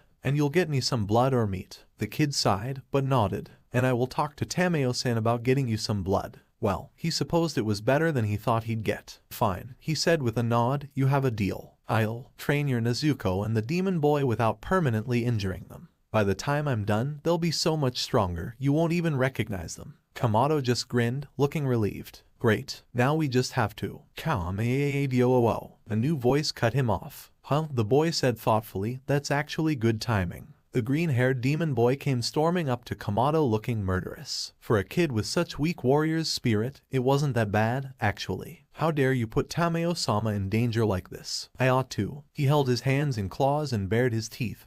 But Kamado just stood there with a smile. Yushiro, great. Akaza here has agreed to train you. The boy started, then stopped abruptly, coming up short. He what? Well, I figured you and Tameo-san would want something out of this, and if he trains you, you'll be able to fight by her side against other demons that attack you. Yushiro just stood there staring at Kamado. He seemed to have that effect on people. And the demon boy's eye twitched as he looked away. That is acceptable, I suppose. But then he eyed Akaza suspiciously. But how can we trust him? Kamado just smiled. Simple. He turned to Akaza. Do you promise you will not hurt Tameo-san, Yushiro-san, or any human currently staying here? The waxing third shrugged. Yeah, sure. The boy studied him for a couple of seconds before nodding. And you promise to train Yushiro and Nezuko to the best of your abilities without permanently hurting them? Akaza gave another shrug. Yeah, as long as I get a good fight with you at the end. And you won't destroy the house or property? Yushiro asked, a little hurriedly. The older demon snorted. No promises about the yard, but the house should still be standing by the time we're done. It was kind of funny to see the demon boy splutter in reaction to that. There you go, Kamado said triumphantly. I can tell when he's lying. He isn't, so I need the key. Still smiling brightly, he held his hand out in front of him, palm up. The demon boy continued to splutter before he threw his hands in the air, dug into the pouch hanging off of his belt, and thrust the key into Kamado's hand. You better be right about this, was all he said. Kamado just grinned and unlocked the cell. One thing that had never changed about Muzan in all the time Kokoshibo had known him was that for all his power, he still tended to be predictable, at least to a certain extent. He had his default mood of superior and condescending, and the second state of annoyed, third state of apathetic, along with so many different flavors of angry. The waxing moon honestly found it impressive. Something that had surprised Kokoshibo when he'd initially become a demon though, and still did to some extent, was how, despite as nuanced as the Demon King's anger could be, it wasn't so easy as one might think to make him truly upset. One had to push him far enough to get past those initial stages of indifference and annoyance first. He supposed that Muzan's anger just tended to be more potent forms of his base emotions. Frustration, annoyance, fear, and boredom. And even when angry, he didn't often rage. That wasn't to say he couldn't be savage. The fact that he tended to be savage while looking completely nonchalant or apathetic made him all the more terrifying. No, when he got angry, he had a sort of quiet intensity that built and built until, well, someone died. Or the problem was fixed, whichever came first. Fortunately, his waxing moons tended to be more or less exempt from that. Which was why, as the waxing first observed the haughty face of the Demon King as he stood before his remaining Kazuki, Kokoshibo noted that intensity and had to steal his expression. In honesty, he found it rather entertaining. Muzan often became frustrated, especially in his search for the blue spider lily. However, that was an old frustration, almost a resigned one that didn't really invoke the kind of anger he sported now. It had actually been quite a while since he'd been this upset. What really amused Kokoshibo, though, was the source of said frustration. Muzan had been looking for a family for a while. A family with the accursed Hanafuda earrings so reminiscent of Kokoshibo's long-dead brother. And yet, after a long search and one particularly close call, the Demon King still hadn't been able to locate this family of potential sun-breathers. Somehow, they had escaped and trained. Actually quite the impressive feat. So now Muzan and his Kazuki had a problem on their hands. Then they'd lost Waxing 3 without a decent replacement in mind. Perhaps Nakheim would finally earn a place. She certainly had enough power with her blood art, even if it tended to be the ultimate misdirection with very little offense. Even if they replaced Akaza, though, losing Waxing Moons definitely put the Demon King in a sour mood, especially as Dauma hadn't been able to take retribution. But then, he'd known a superior fighter when he saw one. Kokoshibo, like the other Kazuki, had been granted a picture of the boy from Muzan once he'd gotten the images from Dauma. It was both bone-chilling and utterly breathtaking to see the child move so familiarly. To be honest, he didn't fight like Yoriichi had. He lacked the grace and utter mastery of the sun-breathing form. Even Kokoshibo could see differences between what the boy knew and his brother's style. But he'd still used a breath style that should have been extinct long ago. And he used what he knew well. It had been simultaneously terrifying, enraging, and enticing. It had sparked a hope in Kokoshibo's chest because he could finally prove he and his moon-breathing style were superior. Even better, it would be against another demon and not a human like his brother had been. Except the boy wasn't a demon. Supposedly, Muzan hadn't turned him at all. Neither had any of the Kazuki. And yet the boy felt like a demon, according to Dauma. He had the basic physiology of a newly turned demon and his eyes had been marked, as if he were a Kazuki himself. Marks like that weren't easy to fake, they ran too deeply. Plus he'd had a demon blood art, so someone had either found out how to turn and mark people or, well, truthfully, he couldn't really think of another explanation. Neither could Muzan, hence the intensity in his frustration and anger. Unfortunately, that was where Muzan's predictability ended. Kokoshibo had seen the man kill Kazuki in far more pleasant moods. In states like this, he could kill even waxing moons on a whim. This instance could easily prove to be the exception he'd contemplated earlier if someone misspoke. Kokoshibo knew he would be the last person Muzan would kill. He was too valuable as a former demon slayer with a breathing style of his own, which was why he still found the whole situation amusing. That didn't mean he would allow his control to slip. He wanted to live until he could prove his superiority, and if that meant playing along with Muzan's little games, then so be it. Unfortunately, the Demon King had not been pushed enough to actually confront the kid. After all, the last time he'd confronted a sun breather, he'd almost died. It was only natural to be cautious.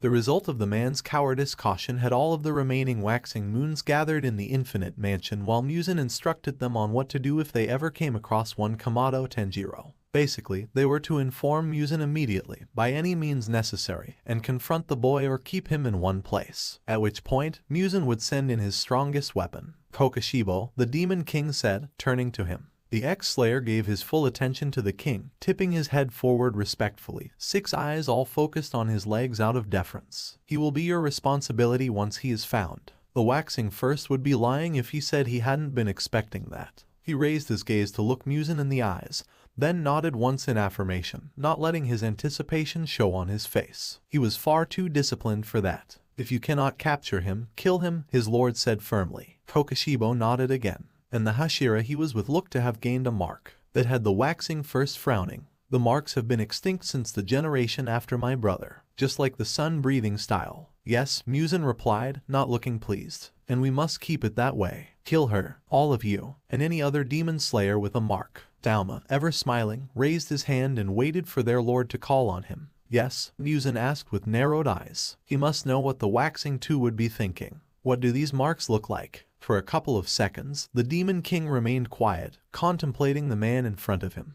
Then, eventually, he decided that it was worth the hassle. You saw one on her neck, 2 hearts with leaves that pulsed and moved. Once she got her mark and activated it, she moved more quickly and gained strength. Hashira with marks are more dangerous. Not all marks will look like that, it depends on the user's style. But they are unnatural and move. You will know one when you see one. Dauma just smiled wider and nodded. Any other questions? Muzan asked, almost derisively. To their surprise, Daki raised her hand. Yes, Muzan snapped. What about the girl? His sister, Muzan scoffed. She does not seem to be traveling with her brother, uses a water style, has no mark and is of little consequence now that T-tanjiro has burned the demon transformation out of her before she turned. Dauma had described looking back to see the boy with his hand hovering over the very much not burning companions, despite the fire. And she wasn't a demon. What an interesting blood art the boy had, like the rays of the sun burning away an infection. However, Muzan started, but paused and smiled ever so slightly. She may be of use. If you happen to find her, capture or kill her, but she isn't a priority. The Kazuki all nodded. The hallway remained quiet for several seconds after that. Leave, Muzan finally finished. Everyone stood, bowed and turned to go their own way. As soon as Kokoshibo opened the nearest door, he found himself on the outskirts of the village he'd been hunting near recently. Behind him, the door closed and he contemplated the scene before him. A relatively large village with enough traffic for him to be discreet in. It had been a good temporary roost. However, it was nowhere near where Kamado had last been seen. With a nod of his head, Kokoshibo turned and began his trek towards the battle site where Dauma had fought with the boy and the Hashira. He doubted he would be lucky enough to run into the sun breather before someone else found him, but he would have a chance to prove his superiority once and for all. and he couldn't wait. Nezuko hurt. All over. A sort of aching hurt that she hadn't had to deal with since the early days with Urokudaki-sensei. Well, to be honest, it still wasn't as bad as those first few sessions of training. But incorporating some of Mitsuri's stretches would definitely be beneficial in the future. She even had some ideas for modifying some of her stances, something Urokudaki-sensei encouraged. It apparently wasn't uncommon for dedicated breath users to develop their own style that suited their body and way of thinking. That appealed to Nezuko, but that was for later. For now, she just had to keep moving, keep training. She'd be leaving tomorrow, after all, to begin her Ophical Demon Slayer core duties. Once she began to get into her normal routine, her body didn't hurt as much and her choppy movements began to smooth out. Her mind had become still again, pushing past the pain, and her senses had focused outward just as much as inward. That was likely the only reason she sensed the fist coming towards her. She dodged to the side and took a defensive step back, eyes widening when she saw who appeared before her. "You," she said to the demon with the words waxing 3 written in his eyes. He just raised an eyebrow in question. "That was better than I thought it would be, but still too slow. Walk it this time." He punched forward, faster than before, and she had to misdirect his fist with her blade. "No good," he said with a shake of his head. "That broke your stance." "Again." "Wait," she shouted. "How did you get out?" He paused and blinked. "Your brother let me out. Told me if I helped you, he'd fight me." It was her turn to blink and then glanced over to the clinic to see her brother sitting on the steps with a sheepish expression. She glared at him. "Why are you looking away from me? I'm your opponent," the demon said, drawing her attention back to him just in time to be sent flying via punch to her chest. "Nezuko," she heard Tanjiro shout. Then, "Akaza." "PSH," the demon said. "You wanted me to teach her, this is how she learns." To her he just said, "Get up and try again." So, he wasn't running away because Tanjiro was right there. It still seemed like a huge risk, but she also liked the idea of getting stronger. Fighting a waxing moon would definitely do that. So she grit her teeth, forced herself to breathe, and stood. To her surprise, the demon grinned. "Heh, you got guts. Runs in the family, I suppose." He said that last part dryly, and that ticked Nezuko off. She took her stance and attacked. First form, water surface slash. She didn't even say it aloud, but aimed for his neck anyway. He redirected her blow by dipping to the side and knocking her arms up. In the middle of her technique, she went flying again.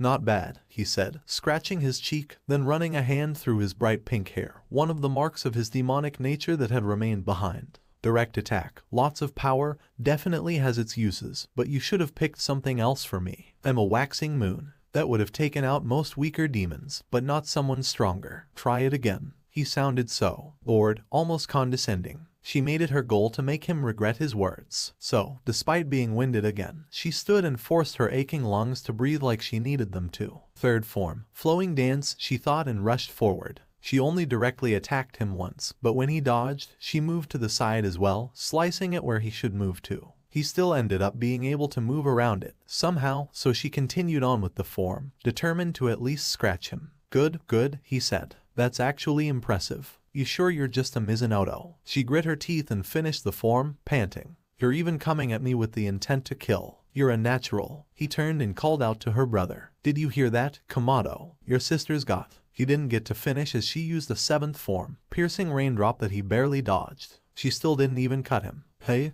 that's not very fair," he said. "Demons don't play fair," she returned a little breathlessly. To her surprise, he blinked and then smiled. True, fine, I'll take you more seriously." With that, he took the stance she'd seen him take before when he'd first fought Tanjiro. She decided not to give him the chance to attack. Even knowing it would take everything out of her, she put her all into the one last form. 10th form, constant flux, she thought as she raced forward. He went to punch, she'd seen that attack before. It would be a long-distance air attack. She dodged to the side, using the constant flux to bypass the blow. It still hit her and slowed her down a bit, but she couldn't switch now, so she pushed on, concentrating on her footwork. "Hey, I like that," the demon said, smiling. "Impressive." Then he moved just right and her swing went right by him. "Not good enough, though," he practically whispered into her ear, and she knew he would attack now. With the way his legs were, it would probably be with his fist, and the one poised best to hit her was the one now behind her. She threw herself down and rolled. She felt his punch pass right above her and almost crowed in triumph. But then her feet refused to work and her roll turned into a sort of flop. She panted and her lungs hurt and her arms ached worse than before. And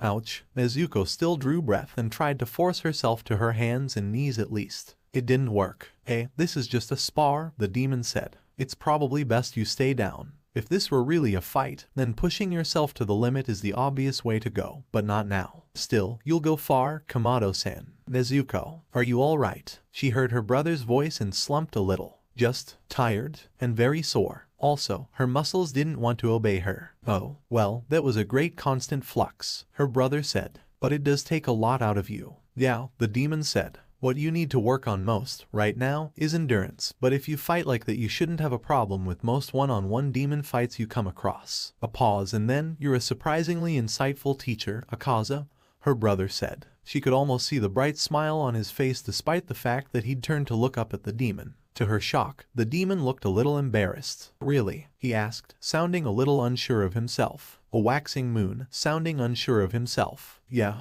you'll be a great teacher. What? Dai-chan, she groaned, forcing one of her hands to come underneath her torso. She had to get across to him how terrible of an idea that was. Oh, Nezuko, let me help you. She felt one of his hands under her and he lifted her arm over his shoulder, helping her to her feet, and then slowly walking her back towards the clinic. Dai-chan, what do you mean teacher? She asked tiredly. Oh, I think he'd be great in helping to teach you how to fight demons better and Yushiro how to fight at all. A pause because her brother, even after as many lives as he'd lived, would honestly never stop being her brother. You really don't see how bad of an idea that is? She asked, almost despairing. He paused. No, she sighed and put her head in her remaining hand, the one with her blade still in it, so she only marginally succeeded in showing her resignation. Hey, Akaza, Tanjiro said. Would you get the door for us, please? They paused and Nezuko looked behind her to see the demon standing there, staring at the outside wall. It occurred to her that if he really wanted to run, he could have right then. Instead, he turned around, neutral expression back in place, and shrugged. Sure. He jogged past them to the door and even held it open.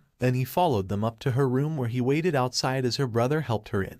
Your fatigue should wear off soon, Tanjiro said with a smile as he helped her to her futon. She already felt like she'd regained enough of her stamina to walk, but still practically collapsed onto the bedding. I have a long way to go, don't I, Nai-chan? She said softly as he hung up her Haori. He smiled. Not so long as you might think. Keep growing, Nezuko. I was thinking of modifying some of the forms, she said slowly. They don't feel right to me. For me, I don't think I'll be able to reach the heights I want to with water breathing. Tanjiro studied her for several seconds before he broke out into a grin. That's great, Nezuko. I can't wait to see what you come up with. She felt a weight lift off of her chest that she hadn't even realized was there. Then she felt foolish because of course he'd support her. He'd probably want to help if he could. Maybe she'd ask him for help when she saw him next. Good night, Nai-chan, she said softly. His grin widened. Night, Nezuko. With that, he turned and left her to finish dressing herself. Once the door closed, she heard the demon outside speak. Can we fight now? We can spar. A pause. Good enough. She stared at the door, uncomfortable at the thought that he was out there. And yet, Akaza, she said quietly. He seemed different, somehow. After a few moments of contemplation, she filed everything away for later and finished getting ready for bed. She fell asleep almost immediately. Nezuko woke to angry yelling outside her door talking about the craters they now had in their yard. She sighed. Nai-chan, she groaned. Once breakfast had been eaten and cleaned up, Nezuko made to leave for her first assignment. Unsurprisingly, Tanjiro insisted on escorting her out. What was surprising was how Mitsuri let them just go. When Nezuko pointed out she'd be letting Tanjiro out of her sight, Mitsuri just brushed her off. He'll be with you. Besides, I think it's more important to watch the waxing moon,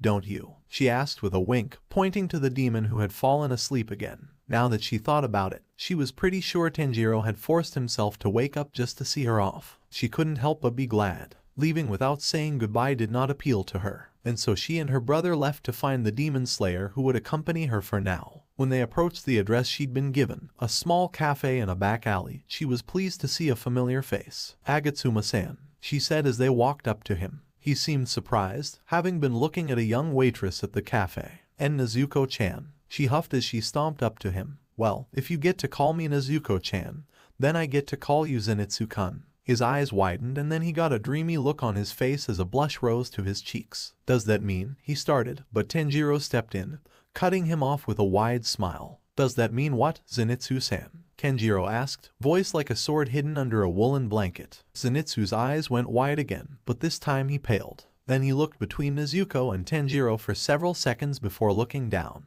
He kept glancing up at Tanjiro through his eyelashes and finally her brother sighed. Just say it, Zenitsu-san. You sound more like a demon, the yellow-haired boy said softly. Tanjiro's shoulders slumped ever so slightly. Yeah, I didn't have much of a choice. Zenitsu cocked his head to one side. You're still on our side, though, right? Her brother almost looked offended. Of course. And you're still in the sunlight. Tanjiro's offense faded to sheepishness. Oh, yeah. Holding on to humanity as much as I can. Zenitsu frowned, but he didn't say anything. Nezuko also frowned because even as a demon, he should be immune to the effects of the sun on most demons. He'd said so himself, but perhaps he didn't want Zenitsu to know. She wondered why.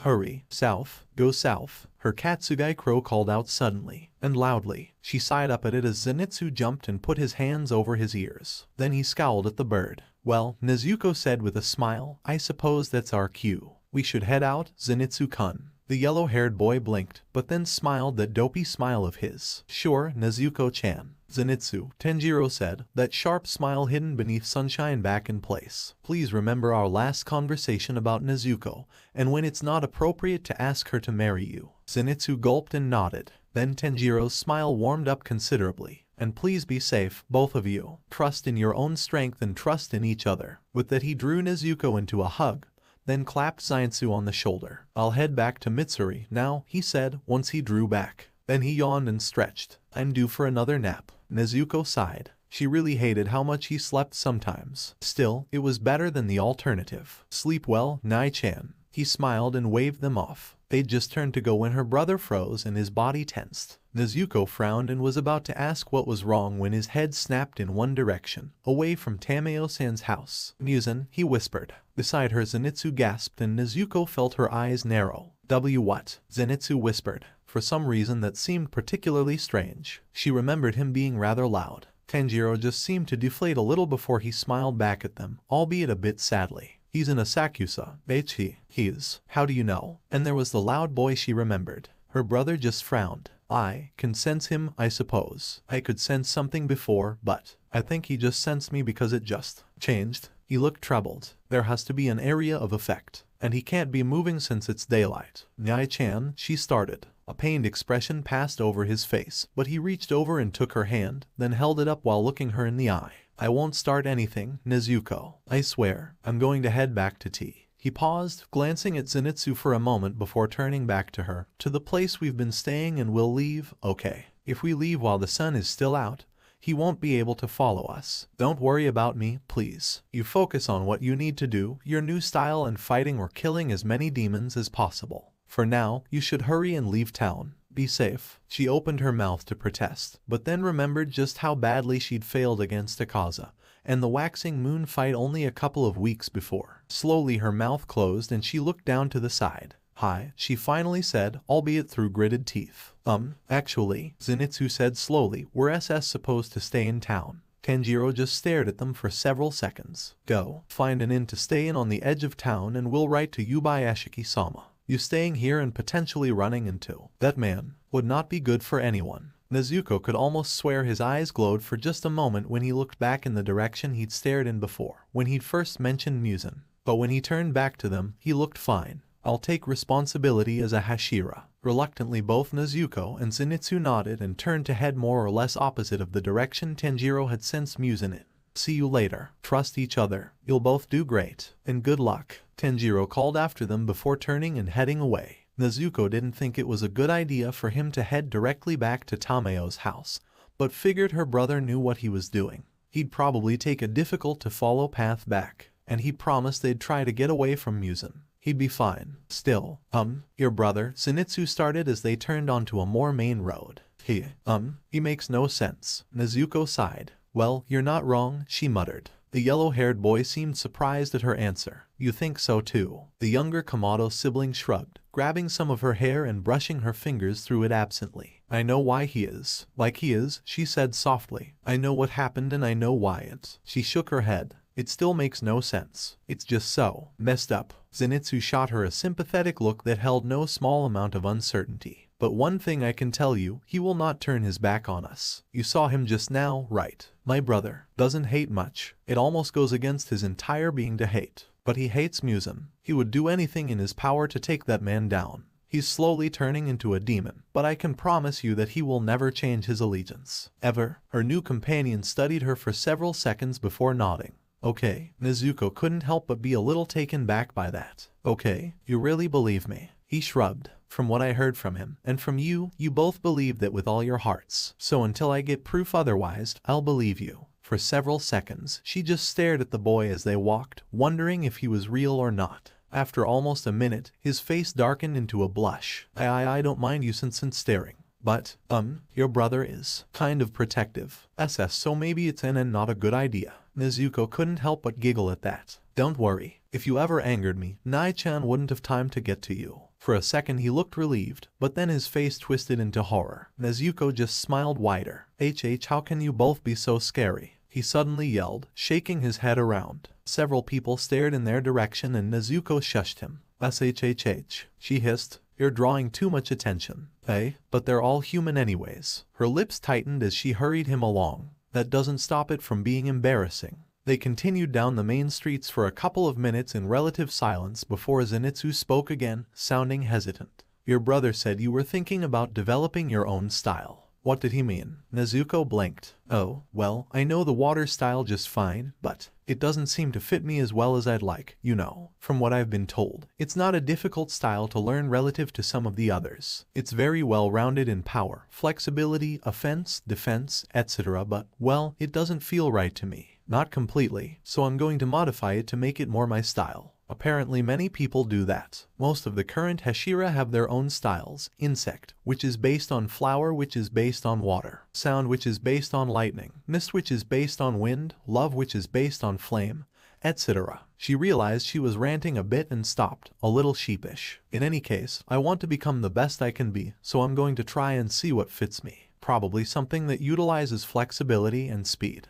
I thought about learning the flower breathing, but it doesn't seem right to me either, although it's close from what Nai-chan tells me. I mean, I've never actually seen it before, but I'm going to follow my intuition. And suddenly, Zenitsu looked at her with such adoration. She could have sworn he had hearts in his eyes. Wow, you're so amazing, Nezuko-chan. She blushed a little, cleared her throat and hurried on, looking for something that she could use to draw attention from herself. That was just a little much right now. So, what style do you use? She asked. Zenitsu's smile faded and he deflated as if she'd burst a bubble. I was trained in lightning breathing. Nezuko's eyes widened. Wow, I hear that's one of the hardest ones to learn. It is, Zenitsu wailed. Nezuko winced and looked around again. Fortunately, there weren't as many people staring at them this time. Is it hard to use even now? She asked. I mean, you passed the final selection. The yellow-haired boy sighed. No, I mean, yes, She put a hand on his arm, sensing it was a sensitive subject. You don't have to say if you don't want. For a moment she thought he'd start yelling about how cute she was or something again.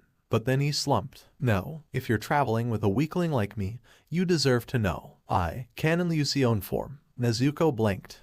Say that again. Zenitsu winced. I can only use the first form of the lighting style, he muttered, looking down at his feet as they walked, shamed. Oh, Nezuko blinked. If you don't mind me asking, why? For several seconds, her fellow demon slayer didn't answer, but then he grit his teeth. I don't know. I can use the thunderclap flash just fine. But when I try to combine what I know with the other techniques, it just doesn't work. His voice grew louder and louder until he was whining again at the end. Somehow, Nezuko figured she'd just have to get used to this. Well, how about you show me your style and we can train together, she said, trying to stay positive. I could even teach you some water techniques if you'd like. Maybe that can help. Zenitsu paused, then looked as if he were about to cry. He even sniffed. Why? You'd really do that for me? Well, of course. If you want to get stronger and we're going to be traveling together, I think it would be a great idea. We can find an empty place to train with Bakken or something once we find an inn to stay at. Sound good? And then he was suddenly hugging her. You're so wonderful, Nezuko-chan. And strong. And beautiful. He cut off when she kneed him in the gut and then threw him down on the street. She could feel her cheeks heating up from her utter embarrassment. Rule number 1 when traveling with me, do not hug me without my permission. Understand? From the ground, he gasped. Hi, Nezuko-chan. She nodded firmly. Good. Then she turned and began walking down the street again, hoping she could cool down soon. Wait. Nezuko-chan. Don't leave me, she sighed. Muzan came out of the bedroom he'd been staying in. He had a private room as he stayed separately from his wife. It had been a marriage of convenience for both of them, as she said she needed someone to help her escape her family's pressure to marry again after her husband had been killed, and to help take care of her daughter. He needed access to her family's library. She also became a very good cover for him, part of why he'd approached her to begin with. It was one of his more beneficial arrangements at the moment. Currently, both his wife and daughter were out of the house. He tended to sleep late and she would run errands in the morning after taking her daughter to school. They'd come to stay in one of her family's properties in town for one of the first times as a means of vacation. He'd never stayed here before, which was why he was likely only sensing something just then. Something new. It felt like a predator. A fellow predator perhaps. Someone who had just as much potential as he did. He froze in the hallway, in the middle of adjusting his Western-style cufflinks. Then he looked over in the direction he sensed the presence. So, he said with a smile, "There you are." He couldn't go after the boy himself, but he could definitely send some of his trackers over there. He wished he could send someone now, Kokoshibo even, but he couldn't during the day. Then again, he didn't know whether the kid would be able to after taking a demonic form. Likely not. At this point, it was just a matter of time. Zenitsu and Nezuko had found a great empty space to practice in with enough bushes and trees to block them from other people. It was a rather lucky find this far onto the outskirts of town where one could find nothing but rice fields for as far as the eye could see in some areas. Water breathing is strange, Zenitsu said, his face thoughtful. It's different than lightning breathing. I mean, I could hear it was different, but I never really thought about it. Nezuko found it refreshing that he wasn't a yelling, B panicking, C hitting on her, flirting, or D all of the above. Once he got past the initial freak out of having to work or potentially do something painful, he was surprisingly thoughtful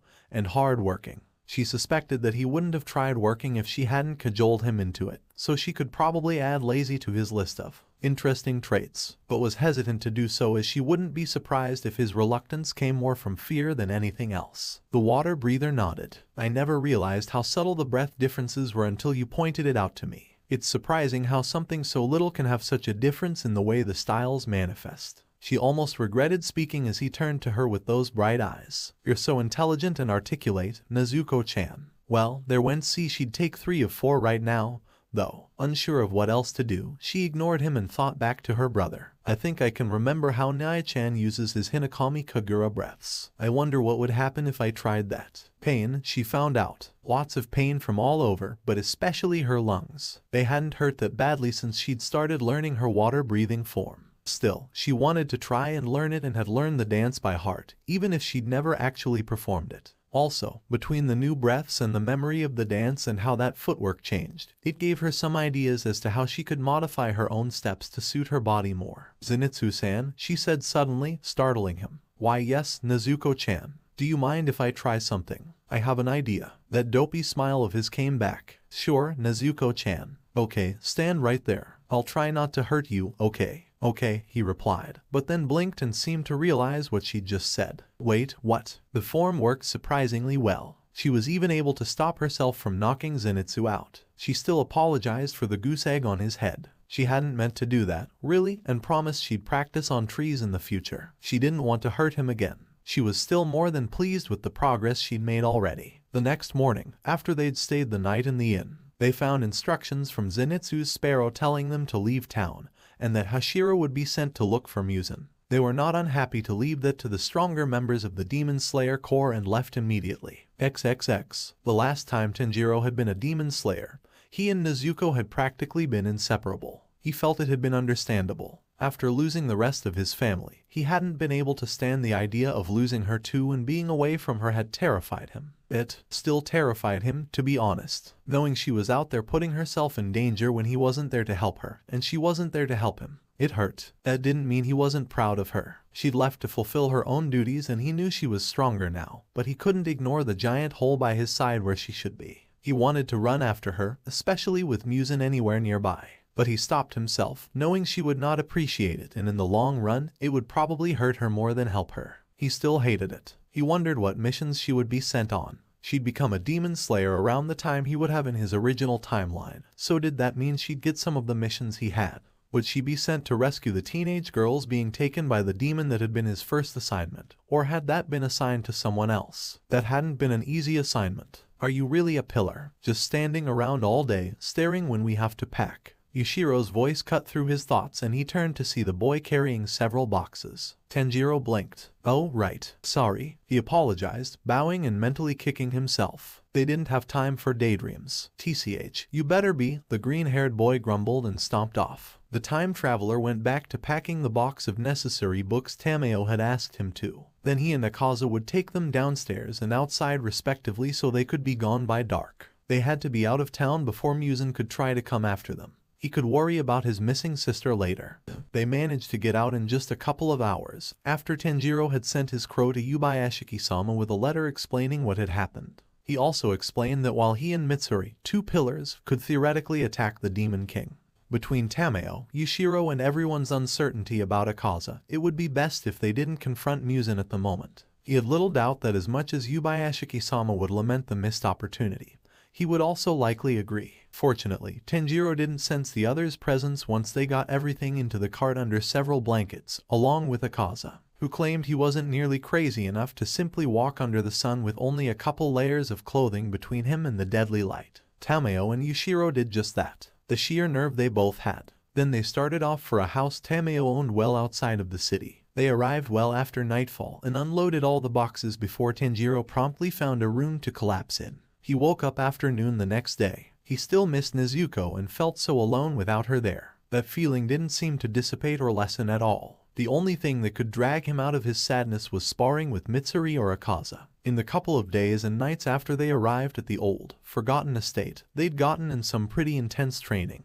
And that did satisfy Tanjiro. Partially, Mitsuri was even sleeping their latest training session off at the moment. Tanjiro grinned. He hadn't ever gotten to know the pillar before, not this well in any case, and he really did feel like he'd gained an older sister. Then his thoughts returned to his real sister and his smile faded. He paused, glancing back over his shoulder, and then there had been Muzan's presence to factor in. He hoped she'd gotten out of town very quickly. And speaking of, he sighed and rubbed the back of his neck. Part of him had really wanted to rush over to where he'd felt that person and, well, he didn't like to really think on what he'd wanted to do. Tear the man apart, slowly, with his own claws. His first instincts at that time had scared him. He hated Muzan, sure, but not like that, right? And he was sure Muzan had sensed him too. The whole situation had been strange. Muzan felt like an equal. No, not like an equal so much as an older family member, which frankly disgusted Tanjiro. He wanted to share nothing with the demon progenitor. So why had it felt? Well, as it had.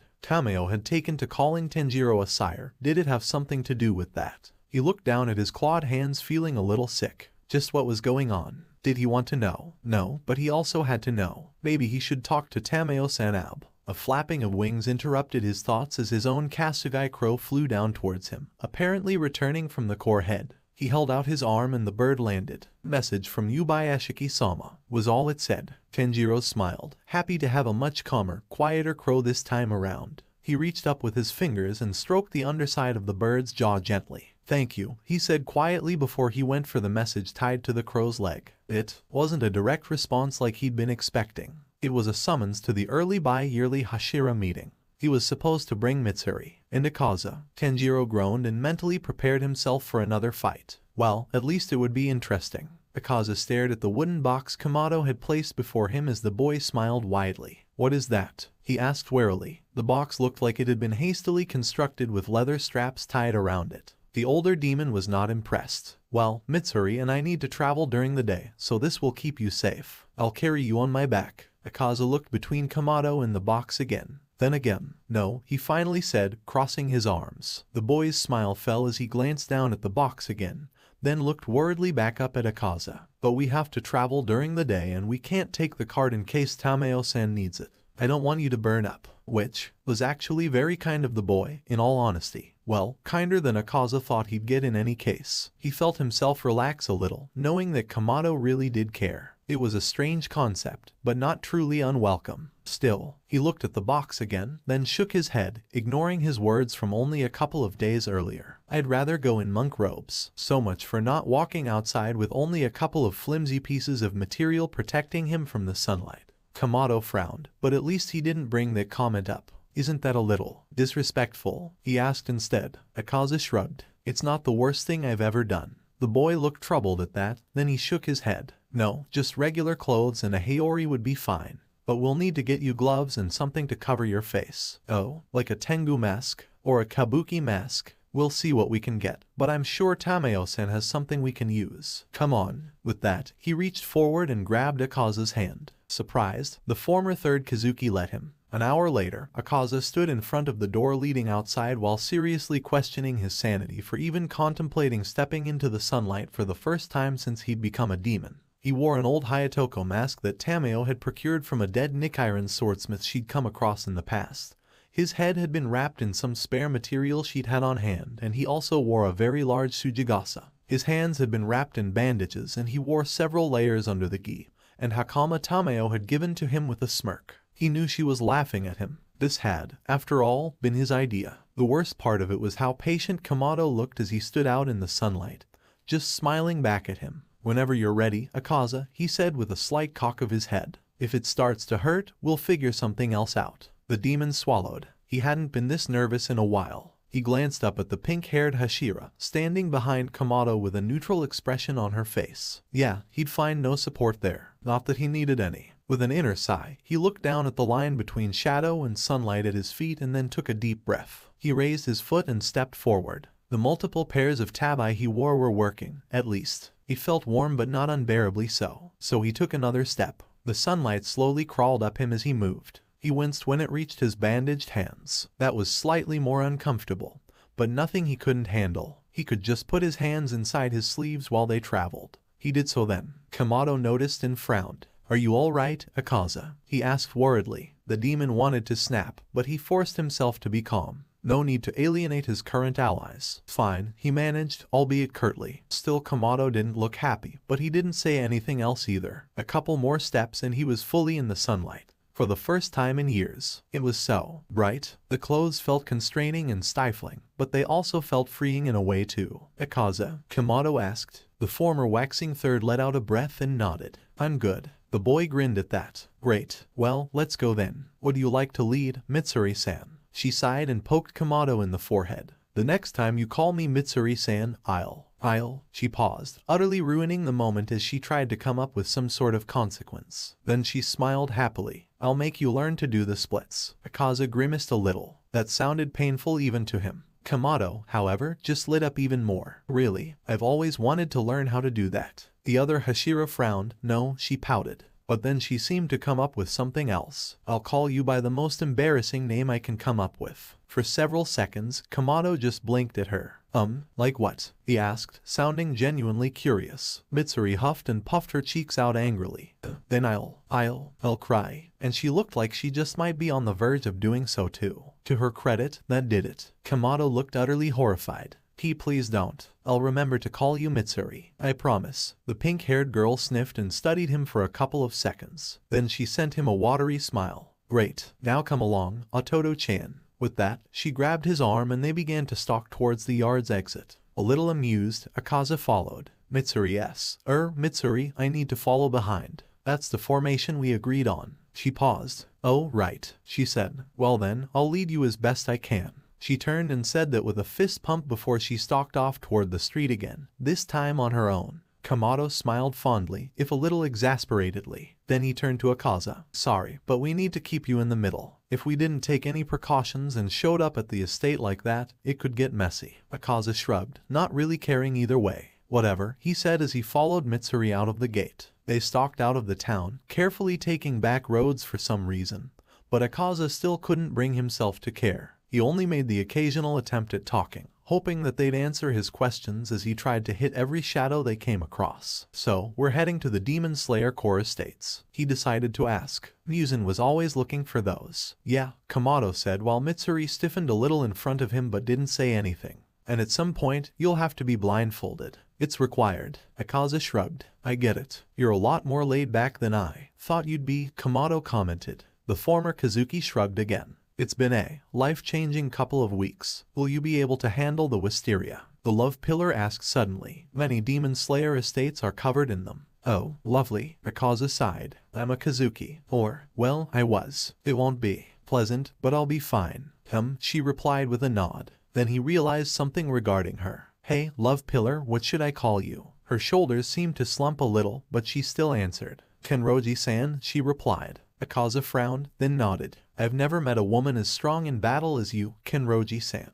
Behind him he heard Komodo sigh. Oh, so women can't be strong? She asked, suddenly turning to face him angrily. Akaza blinked. He hadn't really meant it like that, but he supposed he could see where she was coming from. He had thought that before he got his memories back, to be fair. So he looked her dead in the eye through his mask and told her the truth. The strongest person I ever knew was a woman. Because Koyuki just went on. Every single day, no matter how tired or sick she felt. No matter how much she sometimes felt like she shouldn't go on. Akaza had only felt like that for a couple of days and he'd seriously thought about walking into the sun. How she'd done it every single day astounded him. His comment seemed to take Kenroji back a bit. Then she frowned. I thought you said I was the strongest woman you've ever met. Strongest battle-wise, he emphasized. I hope to meet more like you in the future. She blinked at that, then a conflicted expression crossed her face. Eventually she just nodded. Thank you, Akaza-san, she finally said, albeit a little stiffly, before turning around and continuing on. Somehow, it felt like a win to him, even if he wasn't exactly sure why.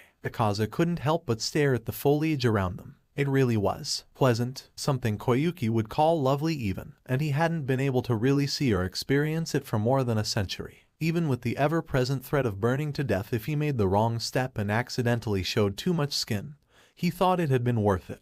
The air somehow smelled fresher than it did at night. Or, well, different at least. And despite all of the layers, he was enjoying the warmth too. Temperature didn't particularly matter to demons, but that still didn't mean they felt comfortable at all times. But, surprisingly, he hadn't had a problem. More than once he saw a wildflower along the side of the path and would stop, wonder about Koyuki's reaction if he'd given her that flower, and smile sadly before moving on. He also found it interesting that Kenroji seemed to be plagued with insects constantly surrounding her while he and Kamado didn't have a problem as far as Akaza knew. As such, Kenroji often avoided patches of stagnant water on the road and any clumps of insects that Akaza and Kamado just didn't need to worry about. She seemed more and more put out by this as they went along, but Akaza found it amusing. It was during one of their little detours around a rather large puddle that he spotted something in the distance, a flash of blue. He looked over, expecting to see another flower and found exactly that. Except he had to do a double and then a triple take, because, seriously, wait, he said, then walked through the small clearing and towards the clump of blue he could see in the distance. Akaza, Kamado asked, where's he going? Kenroji half whispered. Kamado seemed at a loss. He just felt shocked for a minute and intensely curious and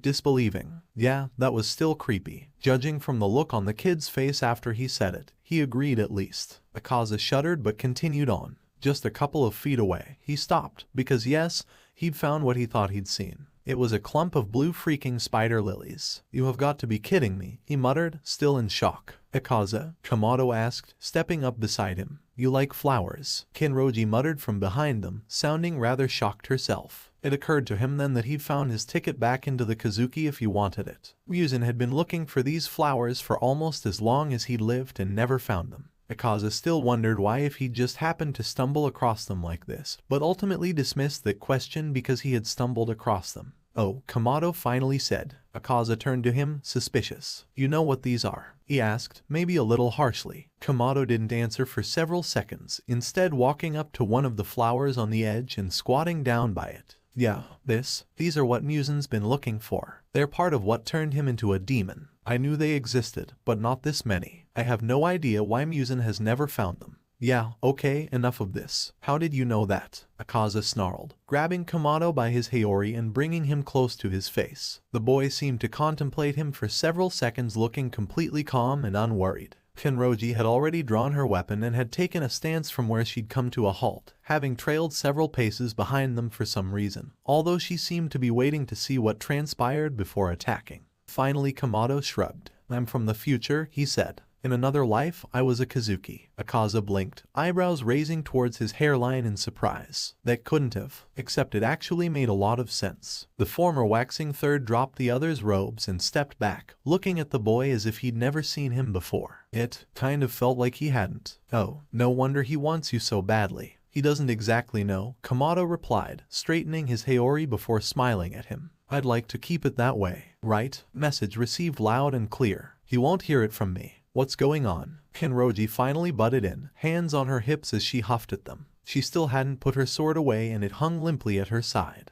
These flowers, Kamado started, are what Muzan has been looking for almost a millennia, and part of what turned him into a demon to begin with. Kenroji must not have heard him say that initially as her mouth actually dropped open. She looked at the flowers, then back at Kamado and Akaza, then back at the flowers again. Kamado had reached inside his traveling pouch and retrieved a rolled pack. Inside, Akaza saw what looked like multiple glass vials with pins or needles on the ends of them. He wondered what they were for until Kamado stuck it in his arm and it began to fill, albeit slowly, with blood. T-tanjiro, Kenroji exclaimed worriedly. The former waxing three could only stare in a sort of numb shock. The time traveler just grinned up at them, Sunshine's smile firmly in place. Don't worry, a cat appeared. A cat appeared? What? Tell Tameo-san that I'm sorry for wasting one of her vials, but this is important. Tell her this is my own blood.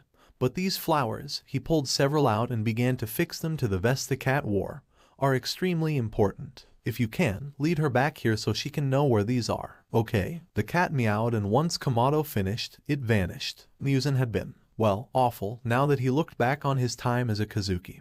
But at least the Demon King hadn't been completely and utterly crazy. You expect the cat to relay that message? He asked, a little incredulous. Kamado grinned a little sheepishly. Well, that is Tameo-san's familiar. Akaza blinked. I didn't know demons could have familiars, Kenroji said thoughtfully, although she didn't look nearly as shocked as Akaza felt she should. Perhaps she'd seen the animal before. Me neither, the former waxing third muttered. Well, as you know, Tameo-san is very resourceful. Kamado received 2 deadpan stares for that comment. What? He asked, defensive. It's true. Kenroji shook her head, but then she bent down and picked one of the flowers. We should probably take some of these to Yubayashiki-sama ourselves. Good idea, Kamado said as he, too, began gathering flowers. Don't forget the leaves and if you can, maybe some roots. We don't know what will be useful. I'll make them all into a bouquet. Kenroji suddenly exclaimed, grinning excitedly. Okay, they were both utterly crazy. But whatever, Akaza figured he may as well help. He just reached down for one of the flowers when a gust of wind swept up.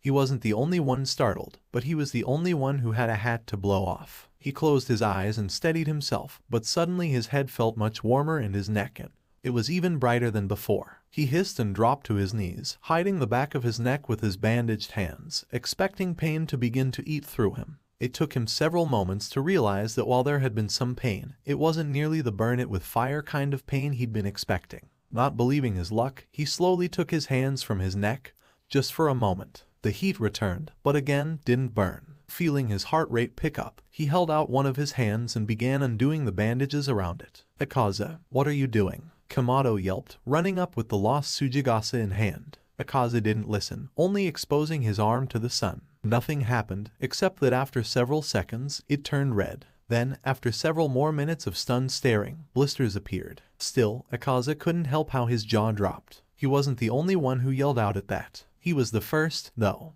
Yubayashiki Kage waited patiently for his current guests to arrive. They should be shown in soon. His wife had given him quite the earful for his reckless decision to greet the 2 Hashira, and the demon they'd escorted here on his request. Emin had not been happy, but he was curious, and he still trusted both Tanjiro and Mitsuri. They dutifully kept him updated the entire time, even when it could prove detrimental to one or both of them. In truth, he wasn't that worried. If, for some reason, the waxing third did manage to kill him, Kaguya had plans in place. He hated putting his beloved children in such a position, but it would likely happen sooner rather than later anyway. Perhaps he'd become a little reckless with his own life recently, since he didn't have much longer to live anyway. He felt a pang of regret when Nishika showed the group into the room. He couldn't see well anymore, but he could hear the uneasiness in her tone as she announced the 3 of them by name: Kenroji Mitsuri, Kamado Tanjiro, and Akaza the demon. Then the blurry shape of his daughter stepped to the side, letting Mitsuri in first. Then the demon walked in and froze. The blur of color just stood there for several seconds. Kaguya found this more amusing than anything. Then again, coming in and finding that this sickly man was the power behind the core opposing Muzan must be quite the shock. Welcome, the Yubayashiki head said genially to hide the smile that threatened to break out on his face. More silence and what looked like some movement from the blur that must be the waxing moon's head. Shaking it, doing double takes. Both, probably. You're the guy who runs the Demon Slayer Corps. Really? A tenor voice Kaguya had never heard before asked incredulously. So, that was the voice of a waxing moon. he'd expected. Rougher, for some reason. Interesting. What's that supposed to mean? Mitsuri asked shortly. Before Akaza could respond, Yubayashiki decided to metaphorically step in. Demon slaying is a dangerous job, as I am sure you know, and requires financial backing. My family is independently wealthy enough to keep the system going.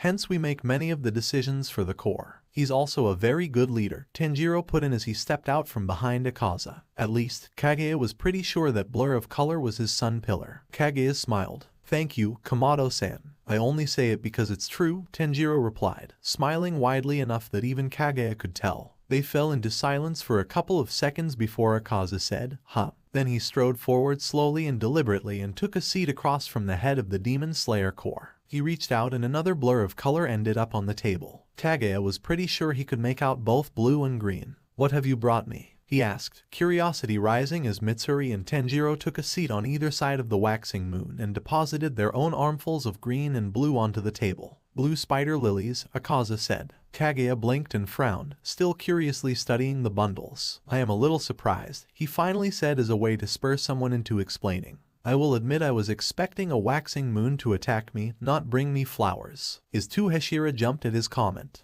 Oyakata-sama, Mitsuri exclaimed, distressed, while Kamado just kind of gave a worried sound of disagreement. You shouldn't talk like that. We'd protect you. Kagea smiled, thankful for such wonderful children. He raised a hand, holding the palm towards them calmly. Peace, Mitsuri. It is a chance I was willing to take and I have contingency plans in place, just in case the waxing moon got ideas. Also, it sounded like both Mitsuri and Tanjiro needed some reassurance after that. You still shouldn't be so reckless, Oyakata-sama, his oldest female pillar replied stubbornly. Tanjiro's blur moved in such a way as to indicate a firm nod. The nearly blind man only barely held back his amusement. Again, I'm not entirely sure that's fair, coming from the two of you. Mitsuri seemed like she would protest, but paused and thought better of it. Tanjiro said nothing. Akaza said suddenly. All three of the demon slayers paused and looked at the demon in their midst. Pardon me, Kagea asked. Akaza's blur moved, but the core head couldn't really tell how. And the former waxing moon. Wait, he paused and Kagea was pretty sure he looked at Tanjiro. He doesn't know. That was worrisome. Know what? Kagea asked. The time traveler sighed a little, and he spoke in a small voice. I didn't get time to tell him. Yet, I don't even want to think about it. He said the last sentence in a small mutter that he may or may not have intended for Kagea and the others in the room to hear. You need to tell him, Tanjiro, Mitsuri said softly. The boy shifted uneasily. I know, he replied sullenly. Then he seemed to brace himself. We don't know why, but apparently the demonic cells in my body readily attack and utterly destroy or convert Musen's demon cells when they both come in contact. Akaza, well, the boy faded off again. This must really make him uncomfortable. Kagea hadn't ever had the impression that the boy was anything but confident and dedicated. It was actually reassuring to hear him acting so unsure. It made him seem more human, despite his slow descent into demonhood. After a few seconds of uneasy silence, Akaza spoke up, surprising Kagea. I used to eat my opponents, only strong ones. It was my preference. He said it so bluntly, but not nonchalantly. He understood the gravitas of his actions at least. What a pleasant surprise. From Tanjiro's movement, Kagea would guess he winced and Mitsuri seemed to be looking down, upset but silent. Kagea wondered exactly why Akaza would say something like that in reference to Tanjiro's cells attacking Musens. Oh, but what exactly did that particular conclusion imply? Yeah, Tanjiro went on, still sounding shaky. He got a hit on me, I lost my hand and he, began to eat it. I would assume that if your cells attack Musens, Kagea concluded, it would kill someone with high enough demon cell concentration. However, since our guest here, who has yet to actually introduce himself, it would be rude to call him by a name he had yet to personally give. Even if his pillars had given him the demon's name already, that cannot be the case. The red-haired boy audibly swallowed before responding. No, Oyakata-sama, call me Akatsuki, the demon said suddenly. The room fell into silence. What? Tanjiro asked. The former moon sighed and Kagea thought he rubbed the back of his head in agitation. My name used to be Hakuji when I was human. I always thought of myself as a lion dog more than anything else, but it can also mean porcelain. I always hated that meaning, but it kinda fits. When I lost my memories and became a demon, Musen named me Akaza. I don't know why. It can mean growth or a cage or a seat. Or all three, caged growth seat. He snorted. Apt, Musen-S. He always liked his irony. More silence while Akatsuki seemed to gather himself. It's like the person I had been shattered. I could barely remember anything about who I was, so maybe porcelain was closer to the real me after all. He shook his head before going on. Kintsugi is a way of putting broken porcelain back together with gold, right? Supposed to make it stronger and all. I dunno about that, but filling the cracks up with red instead of gold. He faded off for several seconds, but Kaguya had no intention of breaking this silence either. He simply waited patiently and the demon continued speaking. I'm not Hakuji. Ever since I remembered that name it's felt both wrong and right. But with those memories, I'm not Akaza either. I'm kinda both, and neither. So call me Akatsuki. Surprisingly thoughtful for someone his pillars had described as obsessed with fighting. Well, Kaguya wasn't here to make enemies, so he smiled. If that is your wish, Akatsuki-san. Yeah, the demon said, sounding a little embarrassed. Thanks, he muttered, voice barely audible with that last word. Kaguya decided not to do anything but smile as warmly as he could to acknowledge the word. It didn't sound like something the man said often and he probably didn't want it openly acknowledged. Anyway, the core head decided to bring the conversation back to the initial thread. You said you ate Kamado-san's hand. Akaza seemed to freeze again for a moment before he snapped his fingers. Oh, right. Yeah, he was strong. I ate my strong opponents. He said he wasn't a demon, so I ate his hand. I remember everything going wrong more than hurting. I blacked out pretty fast and woke up with all of my memories as a human intact for the first time in a century, Akaza explained. Kaguya blinked. And? You think that was because of Kamado-san's cells? That's what Tameo-san said, Tanjiro muttered, voice raspy with unease. She said the cells. Changed Akatsugi. So the demon's decision to change his name had caught Tanjiro off guard too. Definitely worth noting. Changed him how? Kaguya prompted. He'd gotten an inkling, but wasn't sure if his conclusion would be a positive development or not. Tanjiro cleared his throat. Tameo-san called me a sire. At that, Mitsuri finally made a snorting noise and sounded as if she were giggling. When Kaguya raised an eyebrow at her, she answered happily. Tanjiro stole Akatsugi from Musen. She sounded amused and vindictive. Well, the Demon Slayer core head could understand that, he supposed. But still, her words didn't seem to make sense. Kaguya blinked again. I beg your pardon, but what? Tanjiro raised his voice again, speaking quickly as if hoping to get it all out of the way as fast as he could. I can turn to Monsentomaidmans. Kaguya tried to make sense of that, but really couldn't. Please, repeat yourself, he asked. Tanjiro groaned softly but conceded. It seems that I can turn Musen's demons into, well, my own, he said through obviously gritted teeth, shifting even more as he did so. Tameo-san said she'd never come across someone who could do that to Musen's cells. The implications of this. Could they recruit demons? Begin to take them from Musen? Help them somehow? That depended, he supposed. Can you control these demons? He asked, because that would actually make a lot of sense as to why Akatsugi hadn't attacked anyone and seemed so, well, mellow. Not really, Tanjiro muttered. Akatsugi snorted. He does have some limited control over me, he corrected, tone dry. I don't want to control anyone. I don't control anyone, Tanjiro denied, but he sounded more like he was trying to convince himself than anyone here. He must have realized it too because he slumped a little in defeat. Although I can stop him from attacking with his full strength and speed as well as monitor his emotions and organ functions. His voice faded off almost to a mumble at the end. It's a bit creepy, the demon said, voice almost nonchalant now. But it's better than someone making our bodies implode if we say their name. The Demon Slayer Corps had known about that particular curse, but it was difficult to get a demon to say Musen's full name, especially in recent decades. And Akatsugi had a point. It's not like I want to, Tanjiro pointed out again, sounding a little desperate. I see, Kaguya finally said, voice soft. He looked at Tanjiro. Why a sire? I have never heard this term in conjunction with demons before. Made the term up, the red-haired boy muttered. Akatsugi snorted. In the 1,000 years since Musen became a demon, nothing like Kamado Tanjiro has ever come about. New situation and all. Even though he couldn't really see the boy, Kaguya could practically feel his distress and embarrassment. This could be a very good thing, Tanjiro, he said softly. We can begin to take demons back. Or at least away from Musen, Akatsugi added thoughtfully. And Kamado has a calming effect instead of an angering one. What? Tanjiro asked, voice almost squeaking with surprise. The Slayer Corps head blinked again. Please explain, he asked, completely genial. The blur in front of him moved slightly, a shrug, he supposed, and spoke again. Dunno if you've noticed, but demons are almost always angry. It isn't just us either. I didn't really realize it until I changed, but there was always an anger there, in the back of my mind, ready and waiting to be used as power. I just assumed it was a demon thing. But now that I seem to answer to Komodo here, and he sounded rather unsure at that. Not that Kaguya could blame him, it's not there. Now it's easier to be calmer. He shrugged again. Guess it was a Musen thing. Tanjiro didn't seem to know how to take that. Eventually he spoke in a low groan. I'm not even fully demon yet. Thought you talked to Tameo about that, Akatsuki said, almost reproachful. The boy just groaned again in response, dark hair thumping down on the table. Besides, that might be why I can walk in the sun. Kaguya almost choked. Excuse me. He managed to get out. Both Tanjiro and Akatsuki can walk under the sunlight, Mitsuri said. Akatsugi's skin becomes red quickly and blisters, as if being burned, but he doesn't burn away, just like Tanjiro. That could be both very good and very bad. Time to find out which. Akatsugi-san, the Yubayashiki head said, still making sure to sound calm and pleasant. That brings up a question that I wish to ask you in person.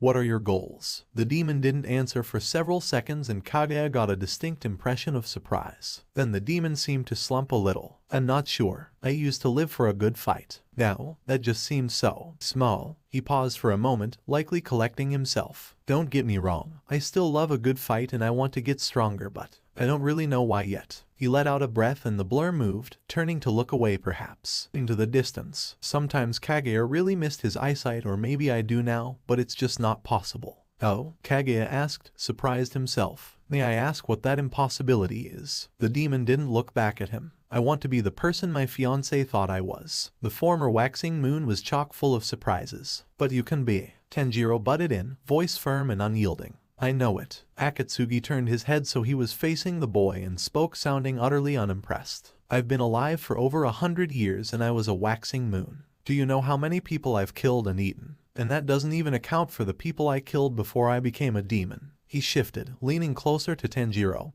who didn't back down. Do you know what drew Musen to me? He heard of a demon killing people in my hometown. Killing people with only his fists because they killed the two people closest to me in the most cowardly way possible. But that's no excuse. I killed anyone remotely associated with those people to a point where they couldn't be recognized. I told you, I'm not a good person. But you could be. Both Kaguya and Akatsugi seemed taken back by Tanjiro's immediate response. Mitsuri just looked interested from what the core head could see. You killed people in the past. A lot of people. I won't lie and say that's okay. It's not. So don't do it again. It's that simple. It really wasn't. And yet, the demon didn't seem to know how to respond to that. Kaguya could relate. Promise me, Tanjiro pressed. I can tell if you're lying. Promise me right now that you will do everything you can to not kill another human being. That can be your first step to redemption. Again, silence fell. When Akatsugi spoke, he sounded disbelieving, almost incredulous. Are you a monk in disguise or something?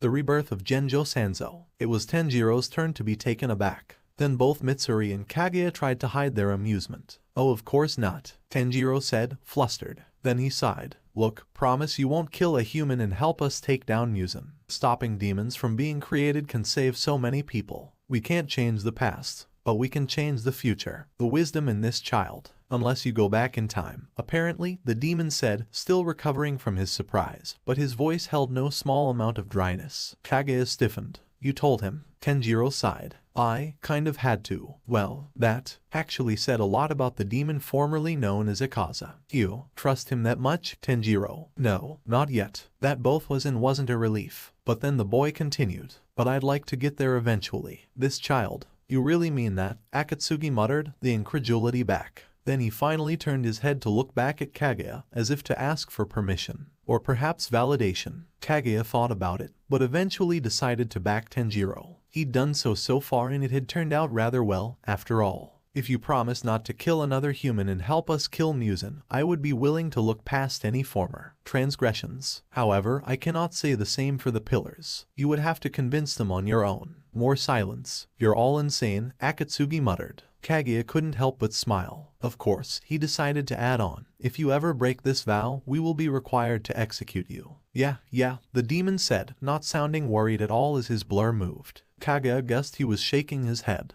Then he turned to Tanjiro. Fine, I'll help you take out Musen and I promise I won't kill another human being if I can help it. He said that last part with an audible roll of his eyes, as if to ask what human being could ever pose a threat to him. Clearly the man had never met Sanmi or Hajime. Tanjiro turned to face Kaguya. He means it. His smile shone through in the words, loud and clear. There was only one thing Kaguya could do. Very well, then. Are you certain, Oyakata-sama? Mystery asked, sounding unsure herself. Kaguya just smiled at her. This could be quite the boon for us, and while we also have much to lose, we have too much to gain for me to pass this up. Then he turned his smile on the newest demon in their midst. This should prove interesting. Welcome to the Demon Slayer Corps, Akatsuki. Nezuko breathed in as she faced the drum demon, the walls of the room twisting and turning this way and that, doing her best to avoid the multiple invisible air slashes that he kept shooting at her. This was harder than she thought it would be. If only she hadn't been separated from Zenitsu. She had to keep using breath styles to counter the different movements of the house as gravity kept changing.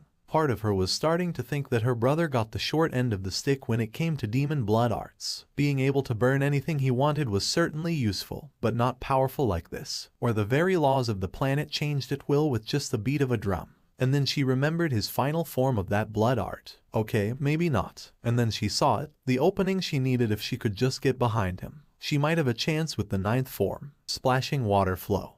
But she could improve her chances if she pulled off the move she'd just been working on with Zenitsu that morning. It was only mildly different in form, and required more flexibility from her back and waist especially. But, sixth form, creeping vine, she whispered as she concentrated on her footwork, her blade work, and the attacks all while kept her eyes on his neck. She'd wanted the form to have a feint, and while she still felt clumsy and awkward doing it, the move worked. He fell for the feint. She managed to dodge around him and slash at him from the back. His head went rolling. Nezuko blinked. That had worked. It had worked. Except a heavy pain in her chest caused her to fall to her knees, breathing heavily. She'd also switched forms in the middle of a fight, and her body did not like that. She sat there for a couple of seconds, willing her body to stop aching and her lungs to stop burning. And then she realized the demon was yelling at her, even as he disintegrated. Get off it. You're crushing it. Leave it alone. He then proceeded to call her several extremely unflattering names. Nezuko, blinking, looked down and saw she was kneeling on some papers. Was that what he meant? Oh, sorry, she said automatically, and backed off of them as best she could. It took her a moment to realize that she'd said that to a demon.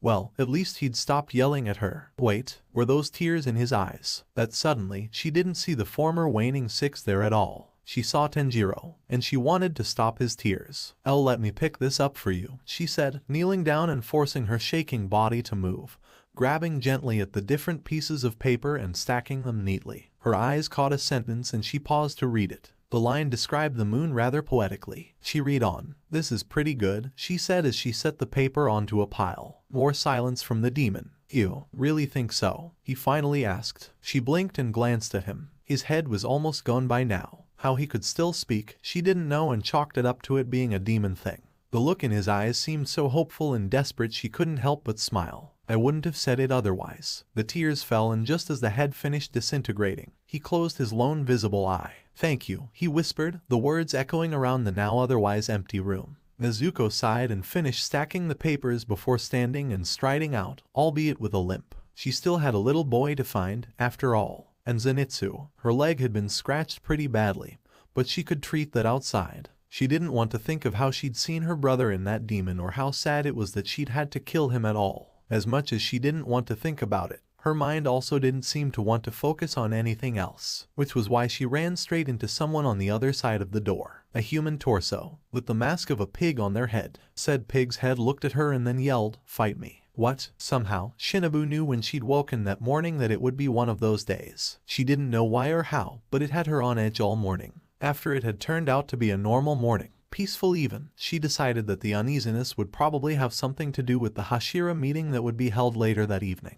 Then the crow had come, one of Oyakata-sama's crows that he kept for himself and used to send missives and orders to each demon slayer's Kasugai crow. They also delivered missives when said Kasugai crows were unavailable, as Shinobu's was now. The message asked her to come early and to bring her equipment. She gave up the rest of the day as a lost cause. Once she got to the Yubayashiki estate a couple of hours later, almost 3 hours before the Hashira meeting would begin, she was almost immediately shown to Yubayashiki-sama and his guests, one of which she'd never met before. The other two happened to be Kamato and Kenroji. Interesting. Oyakata-sama, she smiled. I'm here too. She cut off when she saw the eyes of the newcomer, his golden irises on blue sclere peering at her curiously from under his pink hair. They had kanji written in them. Waxing 3. Her own eyes widened and her jaw dropped as she immediately went for her sword, gaze searching the room for inconsistencies and other threats. That was when she noticed that everyone else seemed a little nervous, but no one looked upset or like they would attack anyone else. So she didn't actually draw her sword, but her smile made a reappearance. She hoped it didn't come off as too strained.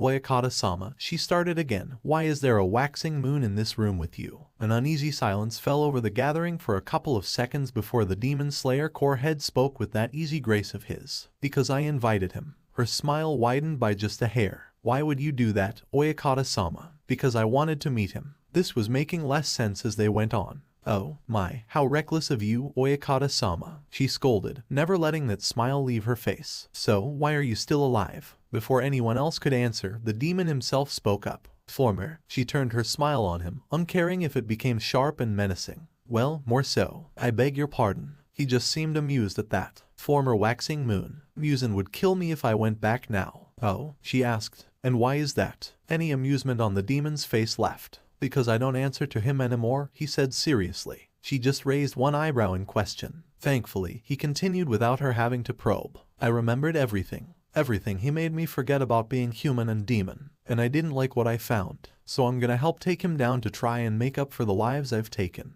His voice quieted and she wasn't entirely sure she was supposed to hear his next words. Then maybe I can look her in the eye when I see her again. Shinobu couldn't help but blink at that. The demon seemed so genuine. The smile left her face in exchange for sheer shock for a moment before she forced it back. And what, exactly, brought on this change of heart? Because no one changed that quickly. Not like that. The demon shrugged, then stuck a thumb in Kamado's direction. I ate his hand. More silence as Shinobu tried to wrap her head around that. Could you explain that to me? She asked, smile growing wider again. Instead of answering, he just cocked his head at her, then grinned over at Kamado, showing off his own long canines. I like her. When do I get to fight her? Shinobu's smile stretched and she felt a throb begin in her forehead. Her hand went back to her sword hilt. Akatsuki, here, has offered to help us train in fighting demons. Oyakata-sama cut in, sounding far too amused for this entire situation. The insect pillar narrowed her eyes at that. I do not recall the name of the waxing third demon to be Akatsuki. Yeah, the demon spoke up nonchalantly. Musen named me Akaza. Didn't feel right once I remembered everything. I want to go by Akatsuki now. Nice to meet you, I guess. This was going nowhere. So she turned to Kamado, smile widening even further. He winced. Smart kid. Kamado-san, since I'm sure this is your fault somehow, please explain. It was rather satisfying to see him pale just a bit. Well, Akatsuki attacked me on Musen's orders. He only ate strong people, you know. So we were all like crash and whack and thunk and he cut off my arm. With his bare hand. He paused and then turned to frown at the demon. Please don't try that again. The demon just shrugged. Sorry, I suppose. In my defense, I didn't really know better at the time. Kamado's expression dried out. Yes, you did. But I had no reason to stop. The son Hashira just rolled his eyes. Then he turned back to Shinobu. Anyway, apparently his eating my hand, because he thought I was fully human, did something to him. Changed him. Somehow. Her smile grew. Again. It was starting to really hurt her cheeks.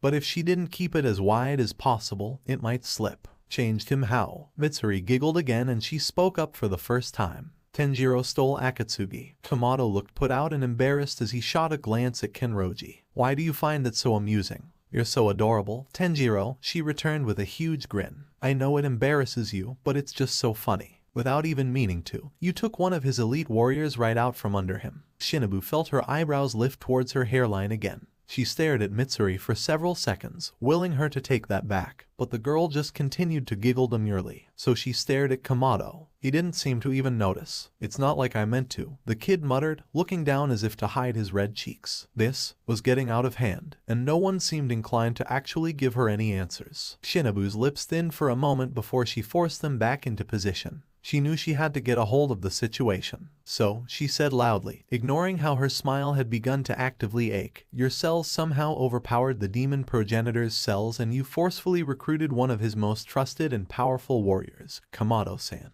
Kamado winced. When you put it like that. Meanwhile, Akaza snorted. Most trusted, huh? Musen doesn't trust anyone except himself. and maybe Kokoshibo or Nakheim if he's particularly desperate. That just drew Shinobu's attention back to the demon. And you hold no ill will at this change. The demon seemed surprised at that, and to his credit, he actually thought about her question. Not really, he finally answered. I did at first, but now, well, Kamado didn't mean to. Besides, I like having my memories back, even if they're not exactly all happy. The minor loss of power and motivation is worth the trade-off. Loss of power? Oyakata-sama asked. The demon pursed his lips to one side of his face and rubbed the back of his hair, searching for the right words. He didn't even bother trying to hide his expressions. His entirely too human expressions. Well, I guess I dunno about the loss of power exactly. I don't feel any weaker, but while this kid's great in a fight, he slugged Kamado on the arm. I haven't really had to push myself, so I dunno for sure. But like I said, Kibutsuji demons are angry. Apparently Kamado demons aren't. Kamado groaned as Akatsuki shrugged.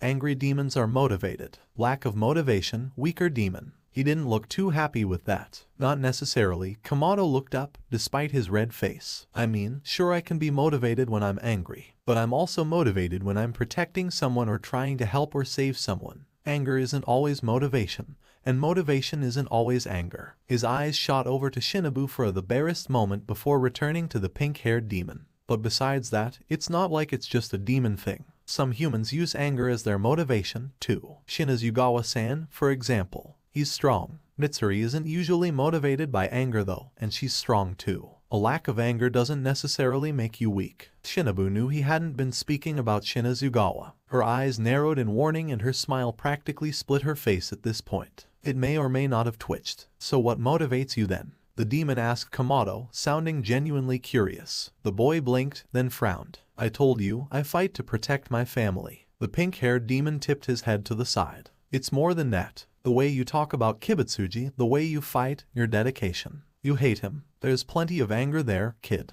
The boy's friendly demeanor faded and his expression suddenly turned blank. It was one of the most terrifying expressions Shinobu thought she'd ever seen, if only for the contrast of his exuberance earlier. He continued to stare at the demon, who must have realized he'd overstepped a boundary because he froze, face paling and his body stiffening. He was afraid of Kamado, a former waxing third, and even if the kid held some kind of power over him, was this reaction simply how the demon would have reacted had he overstepped with Muzan? Was that just following him into this dynamic as well? Or had Kamado done something to scare him? Had he been purposefully stretching Kamado's patience? And had he only now realized what kind of a mistake he'd made? The room fell into a tense silence for what felt like an eternity, but was likely only a couple of minutes at the most. Then Kamado let out a long breath and looked away, nodding. He slumped a little and the expressions returned. Well, you're not wrong. I do hate him. And I hate that I hate him as much as I do because he doesn't deserve it. He isn't worth it. He does make me angry. But, and he looked back at Akatsuki, gaze intense, but it was an expression, and thus an improvement. I still think the point stands. I've had the most success against him when I am protecting people, when I want to stop them from getting hurt. The arguably strongest pillar currently alive. I'd say Haimjima-san, no offense. Mitsuri, Shinobu-san. Shinobu shrugged to say she didn't mind as she'd always known her strength lay in speed and knowledge. Not physical prowess, is almost exclusively driven by the need to protect. Even Kokoshibo is mainly driven more by his need to prove himself than any true anger. Akatsuki, who still seemed a little shaken despite relaxing, snorted. If you think Kokoshibo isn't angry, you really don't know him. Kamado shrugged. Agree to disagree. The demon huffed a short laugh, but didn't look like he'd been entirely convinced. The younger boy must have known that, because he decided to push the subject. Fine, Dauma then. He isn't driven by anger. Shinobu suddenly found herself listening very, very closely. Kamado frowned as he thought about his words. I don't really know what he's driven by. Some sort of twisted altruism, sick perversion, habit, some unholy combination. Akatsuki rolled his eyes. Dauma's insane. The boy shot a half-dry, half-amused expression at the demon. Aim a waxing moon that isn't. The demon opened his mouth, but paused and seemed to think for a moment. Eventually all he could say was, point. Then he shook his head. Dauma's worse than most though. How he keeps converting people to his cult I'll never understand. Kamado nodded.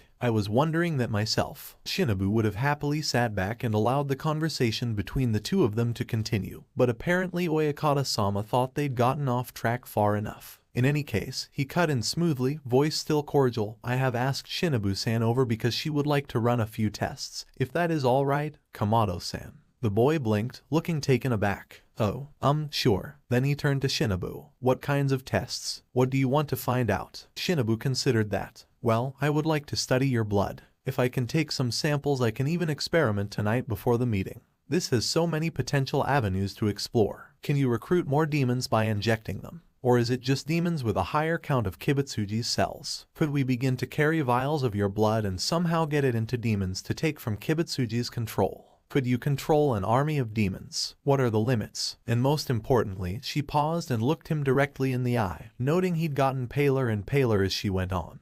But she finished on the most pressing question. Can your blood also turn humans into demons? He swallowed. I don't know about, humans, but my blood works on weaker demons too. More silence. Kamado-san, where did you learn about that? And her strained smile was back. A soft swallow, but one that Shinobu would have enjoyed under any other circumstances. He glanced at Yubayashiki-sama. Oyakata-sama. The nearly blind man smiled. Kamado has been in contact with another friendly demon who also happens to be a doctor and a scientist. Shinobu completely bypassed the smile to just stare at the man. What? A friendly demon who is a doctor? She repeated, then turned to Kamado. My, you find the most impossible people in situations. Kamado blinked and then smiled at her. I was very lucky to meet her in my first lifetime. He seemed to believe that. She couldn't see or sense any sort of mask or cover-up expression. And yet, it still seemed rather too coincidental. Can I see her results and conclusions? Perhaps speak with her, and judge for herself as to whether this demon was any good. Kamado frowned and put a hand to his chin. I could write to her and ask. Or I can. Yubayashiki-sama volunteered. Everyone turned to stare at him. His amusement just seemed to grow. I've been in contact with her since you mentioned her, Tanjiro. I have no doubt she will be vital to taking Muzan down. Deciding that she did not have the mental fortitude to deal with that particular revelation at the moment, Shinobu took several deep breaths. Once she felt calmer again, she closed her eyes to emphasize her grin, clapped her hands and said, well then, shall we go and draw your blood, Kamado-san? You should bring your demon friend too, because she would not leave a waxing moon with Yubayashiki-sama and only one Hashira between them. Kamado looked around the table, and then focused back on Shinobu, genuine smile still in place. Sure, the one full demon in the room rose to his feet and stretched then scratched the back of his head. Then he looked down at the table before focusing on the insect pillar. You bring in the flowers, he asked. Shinobu blinked, then glanced at the many flowers scattered across the table. She had wondered, whatever for? The waxing moon raised one eyebrow. Because they're what Muzan is looking for and the main ingredient of what made him into a demon in the first place. Shinobu really should have just stayed in bed that day. Because what? I expected more fights, Akatsuki said in a bored tone as he walked beside Tanjiro towards a receiving room. At least, that's where the demon assumed the girl walking down the hall was taking them. Maybe they'd speak with the sick demon slayer head guy again. Beside him, Kamado snorted. Wait until the Hashira meeting. There will be plenty of fights. He glanced over his shoulder at the room they'd just come from and rubbed his arm where the insect pillar had drawn his blood. As far as Akatsuki could tell, he'd healed up already, but it still seemed to be bothering him for some reason. He didn't know why. His own withdrawal areas didn't. Maybe you should avoid Shinobu-san for a while, though. The former waxing third looked at Kamado in surprise. Why? Don't get me wrong. Shinobu-san is a great healer and extremely intelligent. She's also strong and deserves her place as a pillar. However, she can be vindictive and underhanded. Just wait for her to cool down and maybe get used to you before challenging her to a spar or a fight. One of those fighters. Disappointing. Still, if he could maybe get a good fight out of her. Whatever. They walked along in silence for a couple of minutes before they were shown to an empty receiving room with pillows around a small, square table. Please wait here, the girl whose face looked more like a doll than anything else said. And humans thought demons were creepy. Thank you, Yubayashiki-san, Kamado said with a smile before he turned and sat down near the table. Akatsuki watched the door close behind the girl and listened to her light footsteps leading away before he sighed and turned to the table himself. Well, he said after a moment, no fights, no attacks. These guys seem awfully accepting of demons. More than I thought they'd be. Kamado sighed. The acceptance is not a prevailing opinion among the pillars. I don't know why Yubayashiki-sama is so accepting, but I'm grateful for it. Akatsuki nodded thoughtfully. They sat there in a strained silence for several seconds before Kamado finally broke it. Akatsuki-san, do you know how demon blood arts develop? Or why they manifest as they do? The former waxing third couldn't help but be taken aback. Why would I? Waxing moon. The demon snorted. I told you, Muzan doesn't trust anyone, except maybe Kokoshibo. And that's just a guess. Not like Samurai-san ever says enough for us to figure anything out. The boy's face fell. Oh, Akatsuki frowned. Why? When my sister was a demon, the first time, she had a blood art like mine. A lot like mine. But I never saw a final release like mine has. I don't know if that's because she was never desperate enough to use it or if my own desires shaped it. Yours has such a specific shape. I always see a snowflake when you use your death needle, and thought you'd be the best person to ask because of it. Kokoshibo's blood art complements his moon breathing so well, I figured it had to. Are you alright? Akatsuki had stopped breathing. His blood art took the shape of a snowflake. Sure, he'd known, but Koyuki, child of snow, young snow, little snow, snow. Akatsuki let out a slightly hysterical laugh. Okay, I, didn't mean to push you like that, he vaguely heard Kamado say in the background. And so many of his attacks are named after fireworks. The fireworks that Koyuki and he, before she died.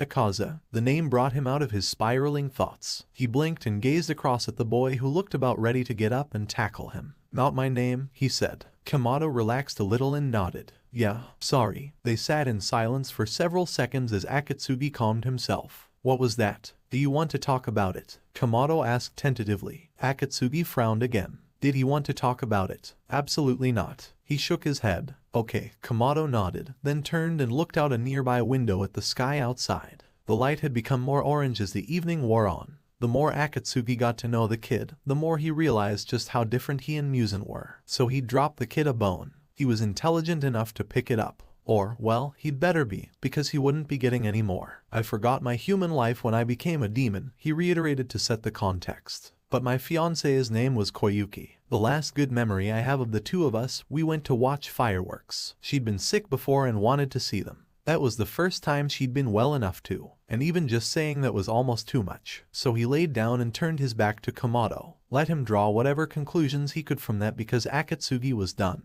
He heard the boy's intake of breath, and then a soft, oh. They spent the rest of the time waiting for the Hashira meeting in silence. Despite feeling some fatigue, Akatsuki couldn't find it in himself to sleep. Mitsuri didn't often hold back when it came to her actions and thoughts these days. She'd had plenty of experience with doing so in the past, and loved that she'd found where she could truly be herself. However, she couldn't help that she reverted a bit when she saw the other pillars. They were just so amazing. It was more than a little intimidating. They were each an inspiration in their own right. Kyojiro had taught her so much and believed in her, even when he had duties of his own and a family to take care of. Shinobu was so confident and fast and beautiful. Sometimes it made Mitsuri jealous, but usually she just loved to be around the only other female Hashira. She didn't know Hajime-san well, but his power was awe-inspiring and he was always so kind and loved to pray for her. Shinazugawa-san was an incredible warrior, and while she certainly had problems with his personality, she could still respect him.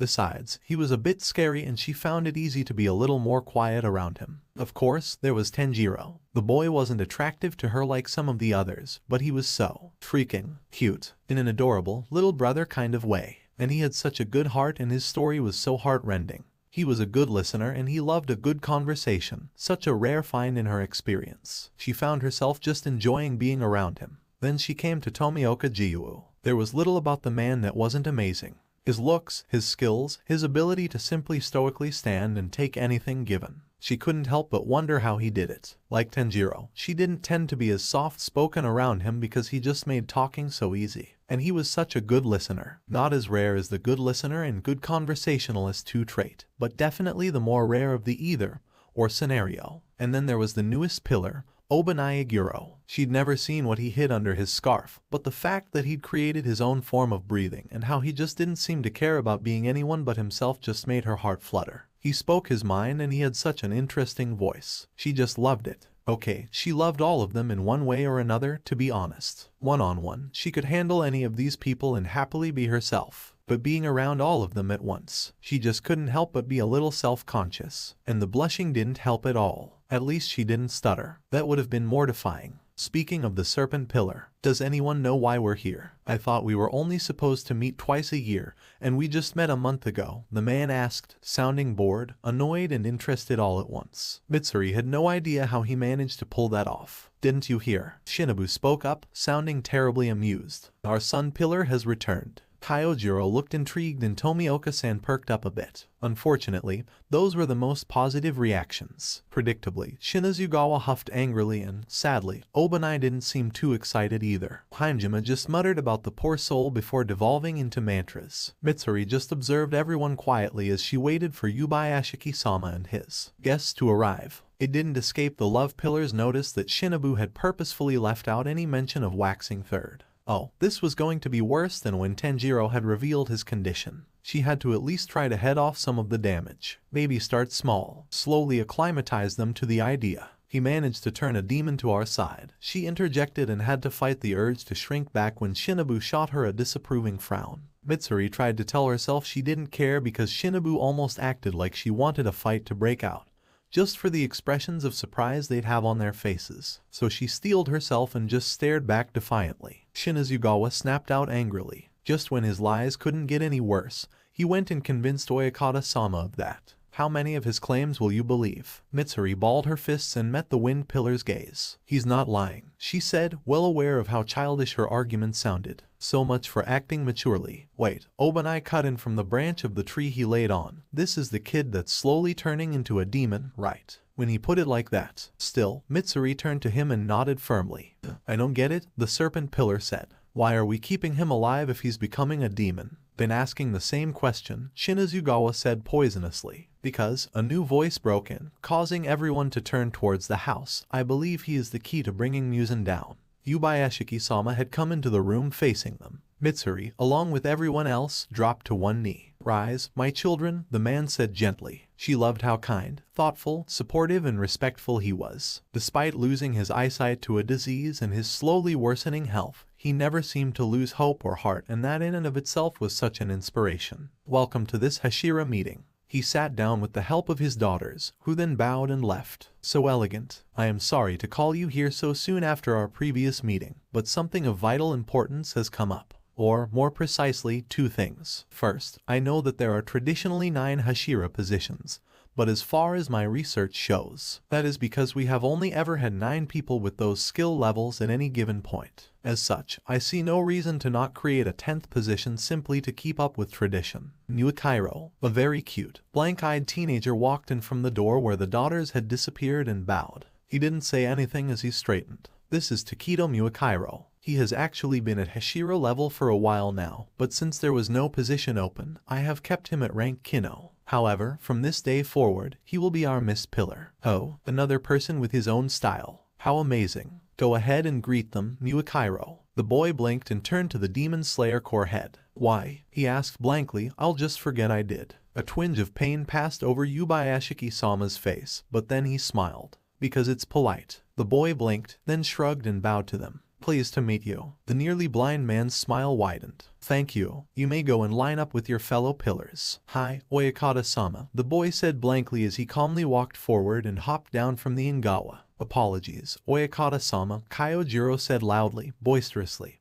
But I do not think you brought us here simply to meet our newest pillar. As blessed as we are to have another strong hand to help us in our fight against Kibutsuji Muzan, I would like to know the real reason why we were brought here. Several nods of agreement from the gathered group caught Mitsuri's eye, and she sighed inwardly. Yubayashiki-sama just stood there, kind smile on his face, for several seconds before he nodded. Then he turned towards the second door visible in the room. Tanjiro, Akatsugi-san, you may come in. Mitsuri's eyes widened. He'd left Tanjiro and the former waxing third alone in the house. This would not end well. She braced herself, wincing before she heard anyone say anything as everyone looked to the boy, and the demon he'd escorted in. Oyakata-sama, Shinobu, surprisingly, was the first to speak up. You left Kamado-san alone. With Akatsugi-san. I knew I had pillars in the house, Yubayashiki-sama said calmly as he looked in Shinobu's direction.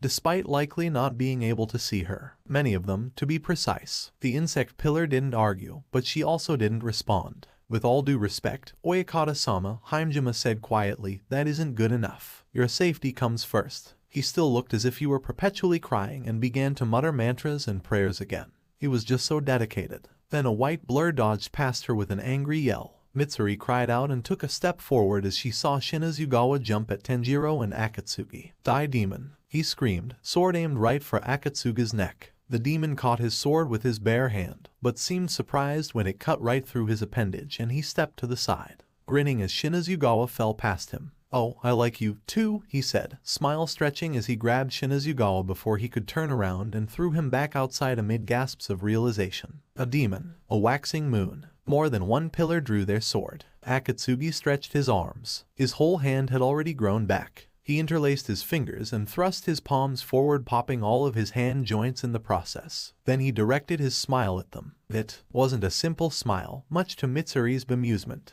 The expression held so much relief, but also hints of a mask over something negative, and she never would have been able to tell the difference if she hadn't gotten to know him a little more recently. She wasn't sure that was a good thing. "Please," Yubayashiki-sama said, holding up his hands as he stood. "Oikata-sama," Mitsuri said worriedly, "you shouldn't be standing. Please sit. Rest. When we can all agree to discuss things calmly," he returned, smile gone but voice still so soft and yet hard at the same time. "But he's a waxing moon," Shinazugawa protested as he stood, taking a stance as if to attack again. "And my guest," Oyakata-sama said firmly. "Until I say so, please do not attack said guest, Sein-mi-san."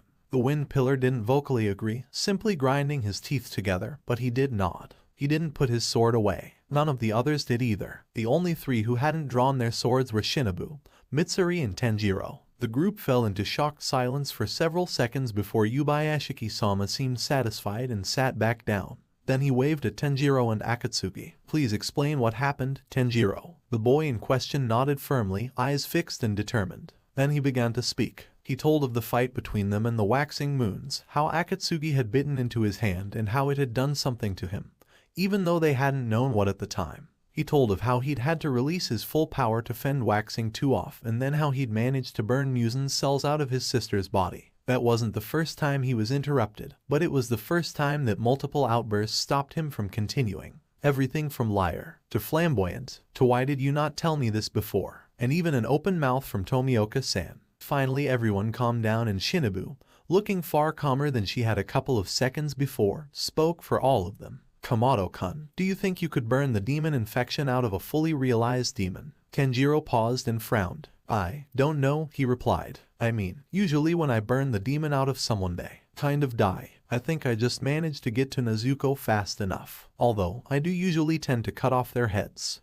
Would you be willing to experiment and see?" Shinobu asked after a couple of seconds of contemplation. For several seconds, Tanjiro didn't speak. When he did, he looked her directly in the eye, expression pained. Right, whenever he activated that power, he became more demon-like. They were asking him to give up his humanity to save that of others. What a horrible choice. Mitsuri wasn't terribly surprised when he nodded. "Sure, whatever I can do to help." He looked so hopeful. Mitsuri could only hope right along with him that it worked. "Excellent," Shinobu said happily. Then, without missing a beat, she added on, "But there is one thing I must report myself." She turned to Oyakata-sama. The nearly blind man nodded. "Proceed," he said. Her smile widened and she turned to the other pillars again. "Kamado Tanjiro's demon cells are unlike anything we've ever seen before. They've mutated to a point where they are only barely recognizable as demon cells to begin with. They feed on Musen's cells and basically do the same thing to those as Musen's do to humans, turning Musen's demons into his own."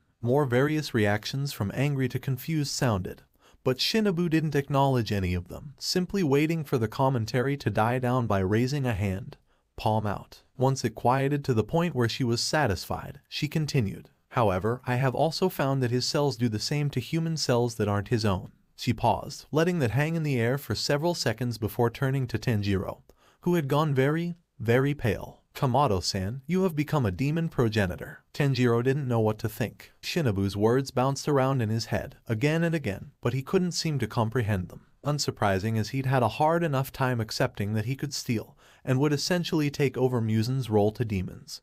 But creating demons on his own, as a waxing moon, he could have turned people if he'd wanted to. But the very thought had repulsed him then, and didn't fare much better now. He put a hand over his mouth, as if to shield the world from him, his fangs and blood. He felt sick, his stomach churning, and the world around him faded in and out. This was... No, he couldn't, he wouldn't, never. He suddenly realized that chaos had erupted outside the room, and he brought himself back to the present moment only to find he'd fallen on his knees. "Take him out, he could create another army for us to fight," Shinazugawa was yelling. Tanjiro would never do that. Mitsuri shrieked right back, not backing down from the taller man for a moment. Meanwhile, Tanjiro could sense some rather mixed feelings from Akatsuki. He glanced up to see the demon staring down at him while projecting a concoction of fear, interest, amusement, wariness, respect, and disgust. Yeah, Tanjiro didn't want to even begin to untangle that. He needed to focus on his own problems for the moment, namely coming to terms with this. Why hadn't Tameo-san told him? Had she known? Or had she simply assumed that because his own human cells hadn't been susceptible to his demon cells that it would automatically translate to all human cells? She had said something about not testing that yet. What had she been testing his blood for? Had she? Tanjiro, Yubayashiki-sama's voice caught his attention and he looked up to see many of the pillars staring at him with varying expressions. It took every ounce of will to not shrink away from the attention. Can you promise me that unless a human is dying, you will not turn them into a demon? Even that is too lenient, Shinazugawa yelled, but Yubayashiki-sama held up his hand, never taking his eyes off of his sun pillar. Tanjiro didn't hesitate for a moment. Yes, he said. I would never. I promise. He sounded so desperate, even to his own ears, but he needed them to believe that. How can you not see that he's playing us all? The wind pillar yelled, throwing out his hand towards them. That was when the scent hit him. Shinazugawa must have gotten cut when he'd been thrown. Minor enough that it hadn't really started to bleed for a couple of minutes, and judging from the stiffening of the demon next to him, Akatsuki had just gotten a whiff of it too. His own hunger nearly bowled him over, and getting it from Akatsuki as well didn't help at all. At the previous Hashira meeting he'd attended, he hadn't even been tempted because he hadn't needed to eat like a demon. But now he not only had that to contend with, but his unwitting subordinates. His hand, already near his mouth, quickly covered his nose. It helped with that initial instinct, which allowed him to realize that the waxing moon beside him was about ready to attack. No, he shouted in his mind. Akatsuki jumped a little. He looked as if he wanted to take a step forward, but hesitated, looking down at his feet, expression confused. Tanjiro could see the demon's mouth watering as he turned to look at the time traveler. The boy shook his head firmly, a little desperate. Akatsuki blinked at him, then looked out at Shinazugawa, who was still arguing. Then he seemed to come back to himself as he blinked several times and put a hand up to rub the back of his head, not sheepishly, but as if he didn't really know what else to do. All right, he finally said, you're stronger than I thought if you can withstand that on your own. Relieved, Tanjiro smiled up at him, albeit a bit shakily. Can you? He asked as quietly as he could. The former Kazuki frowned and tapped his chin.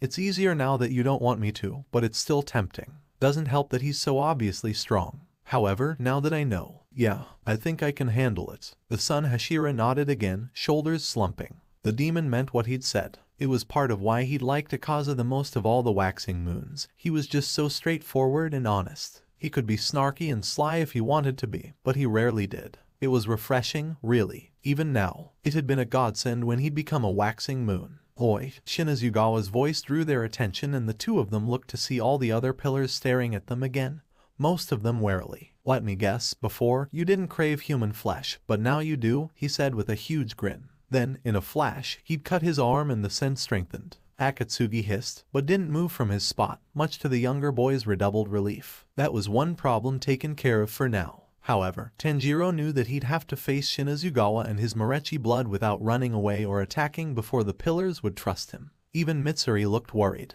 You can't even come out in the sunlight anymore, can you? The wind Hashira taunted. Then he jumped up onto the Ingawa and marched into the shade. Well, here I am. Come and get me. Tanjiro took a moment to gather and brace himself. Then he lowered his hand. The scent hit his senses full on, but he refused to budge, no matter how good it smelled. He took a deep, sun breath and slowly rose to his feet. Then, deliberately, he walked towards Shinazugawa. Everyone tensed, but Tanjiro made sure to keep his hands in front of him, open and low. Fortunately, no one attacked. The vindicated grin slipped right off of the older man's face as Tanjiro walked right by him without so much as glancing his way. He stepped into the sunlight and met the gaze of all the pillars in front of him. Then he turned to the once again shocked wind pillar and spoke. You really need to stop doing that. You'll hurt yourself irreparably one day and we'll be down a Hashira. We need all the strength we can get against Muzan. Then he felt himself soften a little. Besides, you have a little brother who needs you. Instead of calming him down, that riled Shinazugawa right back up.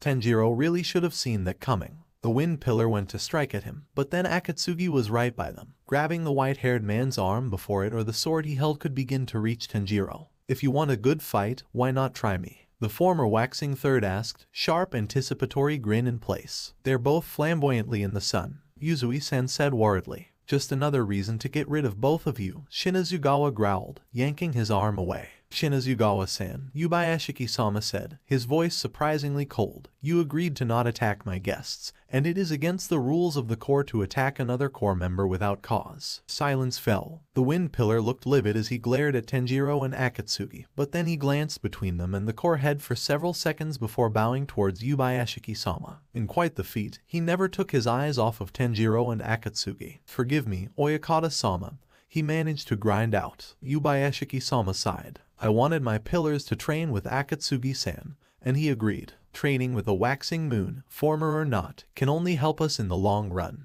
However, I will prevent this training from happening if I cannot trust my pillars to only train. If I cannot trust my pillars to trust me. Most of the Hashira looked down or away in shame. All except for Mitsuri, Jiyu and, surprisingly enough, Muikairo. It kind of hurt to see him there and know that Oyakata-sama hadn't been able to prevent the tragedy that sent him into the Corps. Tanjiro found himself raising his eyebrows when the boy in question spoke up. I'd like to train with him. Then he turned to Akatsuki and bowed ever so slightly, face still expressionless. If you would. The demon blinked, then glanced down at his reddening skin. At least there weren't any blisters. Yet. Yeah, sure, kid. Tonight, though, fighting demons in the dark makes it more authentic. In crap. With that, he turned and strode back into the shade, sitting himself against one of the walls as nonchalantly as if he were surrounded by lesser demons and not demon slayers. Tanjiro, Yubayashiki-sama said, drawing the boy's attention. Hi, Oyakata-sama. I'd like you to go to Fukujikasane Mountain, where we hold the final selection, and try to rescue some of the demons there. Shinobu-san frowned and stepped forward. I have started some experiments I cannot put on hold, she said. I won't be able to accompany him for at least 3 days. Yubayashiki-sama sent Tanjiro an apologetic look that immediately had him on edge. Then you will join him later. Unfortunately, most of you are needed for upcoming missions or have scheduled training. As such, until Shinobu-san can join you, Tanjiro, the only pillar I can send with you is Shinazugawa-san. Tanjiro and the wind pillar both spoke at the same time. What? The two of them would set out the next morning. Sammy hated the fact that they were sharing a building with two freaking demons, but he also knew that the kid had somehow brainwashed Yubayashiki-sama. Yubayashiki-sama who had gone blind. Yubayashiki-sama who was probably desperate to end the demon threat and the curse on his family. Yubayashiki-sama who was willing to do anything to save his children, biological or those in the Corps. Sammy got it. That didn't mean he agreed with it. Thankfully, he wasn't the only one. Sammy had wanted to approach someone somewhat trustworthy to make plans the other brainwashed pillars wouldn't undermine. First and foremost, he had to make sure that Yubayashiki-sama would be safe. The demons hadn't attacked yet, but he was positive they were waiting for the right moment. He wasn't sure what that right moment was as the demons had had plenty of opportunity to overpower the few pillars between them and Yubayashiki-sama. But perhaps they were waiting to completely destroy all the Hashira and their Tsugukos in one fell swoop. Or were they waiting for a signal of some kind from their master? Sammy realized pretty quickly that such questions only led to madness and circular thinking and decided that instead of trying to suss out why, he'd simply prevent anything from happening. However, that led to the second problem. He knew he couldn't do that alone. Also, he'd be forced on a mission with one of the demons the next day, so he needed his sleep. Someone would have to watch over Yubayashiki-sama and his family, and Sammy wouldn't be able to sleep unless someone had his back. His first thought was the stone pillar. Himejima at least had a head on his shoulders when it came to this topic as he made no effort to hide his wariness. Unfortunately, Himejima had also gone against his wishes and begun to teach Genya, so at the most they could coordinate because he would not be sleeping anywhere near his brother for many reasons. He was still ticked that Genya had decided to join the Corps and wanted to make his upset known. The kid was supposed to lead a normal life and be protected. If not, then what was Sammy's sacrifice for? Also, he knew he, as a pillar, would be a target and didn't want to paint any more of a target on Genya than necessary. And lastly, he didn't want to worry Genya more than he probably already would be worried. So he approached Himejima almost as soon as the meeting let out and the man agreed to stand watch in the halls outside of Yubayashiki-sama's room. Sammy appreciated that more than he could say. Now he just had to figure out who he could trust to watch his back. Kenroji was out as her brainwashing showed so obviously. He couldn't help but be disgusted by her weakness. Shinobu, while seeming to have a decent head on her shoulders, was also just too involved with the kid for him to really be able to trust her right now. He didn't know anything about the new kid, And besides, said kid had wanted to train against the demon. Just, no. Rengoku seemed hesitant but was also connected to Kenroji and was more open to the brat's lies, so he was out. That left Obanai, Yuzui and Tomioka. Yeah, Yuzui was out. The guy was way too loud and he also wanted to leave and get back home to his wives. After careful consideration, he decided that he didn't trust that the demon brat had defended the water pillar in his first Hashira meeting. Even if he had been right that time. Tomioka thought so little of himself that it came off as him thinking too much of himself. Seimi hated that it had taken a self-righteous demon to point that out to him. Not that he really cared, but still. Fortunately, Obanai seemed just as uneasy as Seimi and accepted the offer to trade watches for the night. Seimi couldn't help but be grateful that he wouldn't have to face the demon brat the next morning with no sleep. He also doubted he'd be getting much if any sleep on this trip, so he'd have to take what he could get now. When he showed up at the gates the next morning with almost 6 whole hours under his belt, he couldn't help but be pleased. Now they just had to get through the rest of this assignment. And if he exposed the kid for what he was on the way, so much the better. He'd just have to figure out how. This was getting very old very quickly. Tanjiro walked along under the sunlight, hands fisted and tucked in each sleeve so Shinazugawa wouldn't see how tightly they were clenched or the blood from Tanjiro's claws digging into the palms of his hands. All he should be able to see was Tanjiro's carefully blank face and maybe that he was swallowing every couple of seconds to keep his mouth from watering too obviously. Because the man kept nicking himself. Every time the smell of his blood would begin to fade, he'd subtly stab his arm with a knife he obviously kept concealed somewhere on his person, and Tanjiro would be forced to smell that utterly divine scent again. This was pure torture, the likes of which only Muzan had ever subjected him to. They'd already been on the road for almost 2 days and should reach the mountain by nightfall. Neither one had been willing to sleep in the other's presence, so they had been traveling straight through the night and tempers were running very short. The man had come up with his stupid trick halfway through the morning and hadn't stopped since. Tanjiro was reaching his limit. If the man didn't stop soon, well, he wasn't sure what he'd do. He couldn't attack Shinazugawa without vindicating him and proving to the rest of the corps that he was untrustworthy. But he also couldn't let things keep going like this. He really wished he had Nezuko's strength. Heck, he almost wished he had Akatsuki there just so he'd have something else to focus on. But the other demon had been left behind so he could begin to train the other pillars. Apparently, Nuakairo and Rengoku were both very much looking forward to said training after they finished their next respective missions. Until then, Kenroji and Shinobu would remain behind in the Yubayashiki estate to make sure the former waxing moon wouldn't be attacking anyone anytime soon. Not that he would. Tanjiro had extracted a promise. Not to mention the demon was looking forward to the training and fights as well. Unfortunately, that still left Tanjiro in his current predicament. The scent had just begun to fade again when a new cut or stab renewed it, and he knew he'd had enough. Shinazugawa-san, he said as pleasantly as he could, finally breaking the silence they'd kept up for more or less their entire trek. Maybe if this had been one of his earlier resets he'd be able to dredge up real conviction and happiness. But Muzan had driven too much of that out of him at this point. This was the best he could do, so it would have to do. You really should stop cutting yourself. Going into any fight injured is a deterrent and you already have to worry about your arm. Because said arm was now bandaged and healing. Honestly, how the guy had survived as long as he had, Tanjiro didn't know. The wind pillar just snorted. You'll break eventually, you know, and everyone will be able to see you for who you truly are. Tanjiro felt his eyebrow twitch but refused to drop his smile. And what, exactly, am I? He asked, turning to continue walking. It wasn't so bad if he took the lead as the slight breeze softened the intensity of the smell. You're a two-faced, lying demon, Shinazugawa practically hissed. Even if it was Shinazugawa, it still hurt to hear that. Still, he took a breath through his mouth before he spoke again. I'm sorry you feel that way. The response wasn't nearly up to his usual standards of empathy and understanding, but he was kind of proud of himself for not snapping back at all. He was tired and hungry in that way only demons could be, and he may as well be walking along with a sword to the back of his neck with how much he trusted his current companion. He inwardly lamented the lost camaraderie with Mitsuri. Or, well, anyone else would have been a better choice at this point.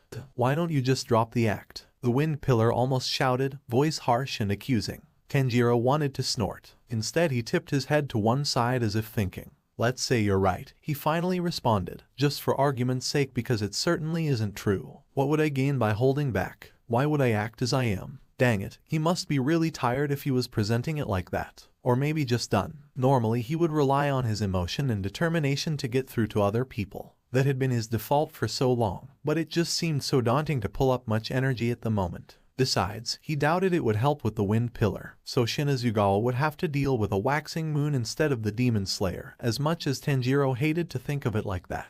He despised that at times like this he had to force his usual exuberance and geniality. He'd tried so hard to hang on to those despite his time as a demon and the many, many lives he'd lived. It was times like this when he realized how much he'd lost, not just in people around him, but of himself, of who he was, or who he had been. To gain our trust, Shinazugawa shot back, breaking into his thoughts. I just can't believe it's actually working on some people. Was it bad that it felt like he was arguing with Jayako? Except not about disgusting art and the pointlessness thereof. Or, he supposed, more like Jayako if he had Daki's temper. Was there really that much difference between some of the Hashira and the waxing moons, himself included? He shook his head, both to distract himself from the smell and the spiraling thoughts. No matter what happened, Shinazugawa was still human, and Tanjiro fought for humans. He always had, because every human had a family or friends who would mourn them. Every life was worth to someone what his family's lives were worth to him. He had to keep believing that. He had to, even if Shinazugawa seemed to be happy sawing his last nerve in half. I don't want to hurt anyone in the Corps, he said, once he could trust himself to speak again.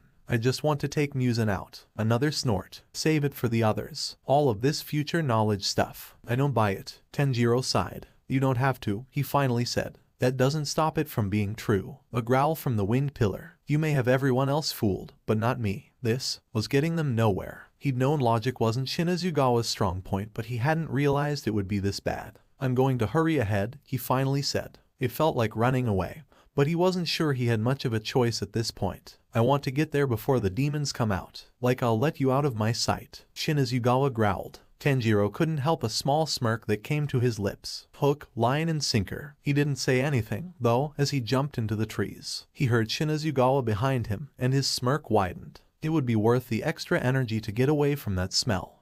Nezuko panted as she sheathed her sword. Behind her, the demon whose head she'd just taken disintegrated. She sighed and clapped her hands together twice, saying a prayer over their body. Then she turned to find Zenitsu and Inosuke. Apparently demon groups weren't extremely common, but when they did crop up, they tended to do the most damage, even if they weren't large groups. This assignment had proven that with the multiple missing person cases, this group had been rather small even for a demon's, fortunately, and once they'd been found, they'd split up. Each of the demon slayers had gone after one of the demons. Nezuko's demon hadn't been difficult to behead, although he'd had some tricks of his own up his sleeve. However, she wasn't satisfied. It had taken her too long, and this wasn't even an upper rank demon. She should be able to finish them off faster and more efficiently. She needed to if she was going to fight by Tanjiro's side. Sighing, she began to pick her way through the woods towards where she'd last seen her companions. At least she had them to help out. Between their demon fighting and their spars, she'd cemented at least 6 new techniques of her plant style. Most of them were based off of the water forms, but she also had one solid one based off the love form,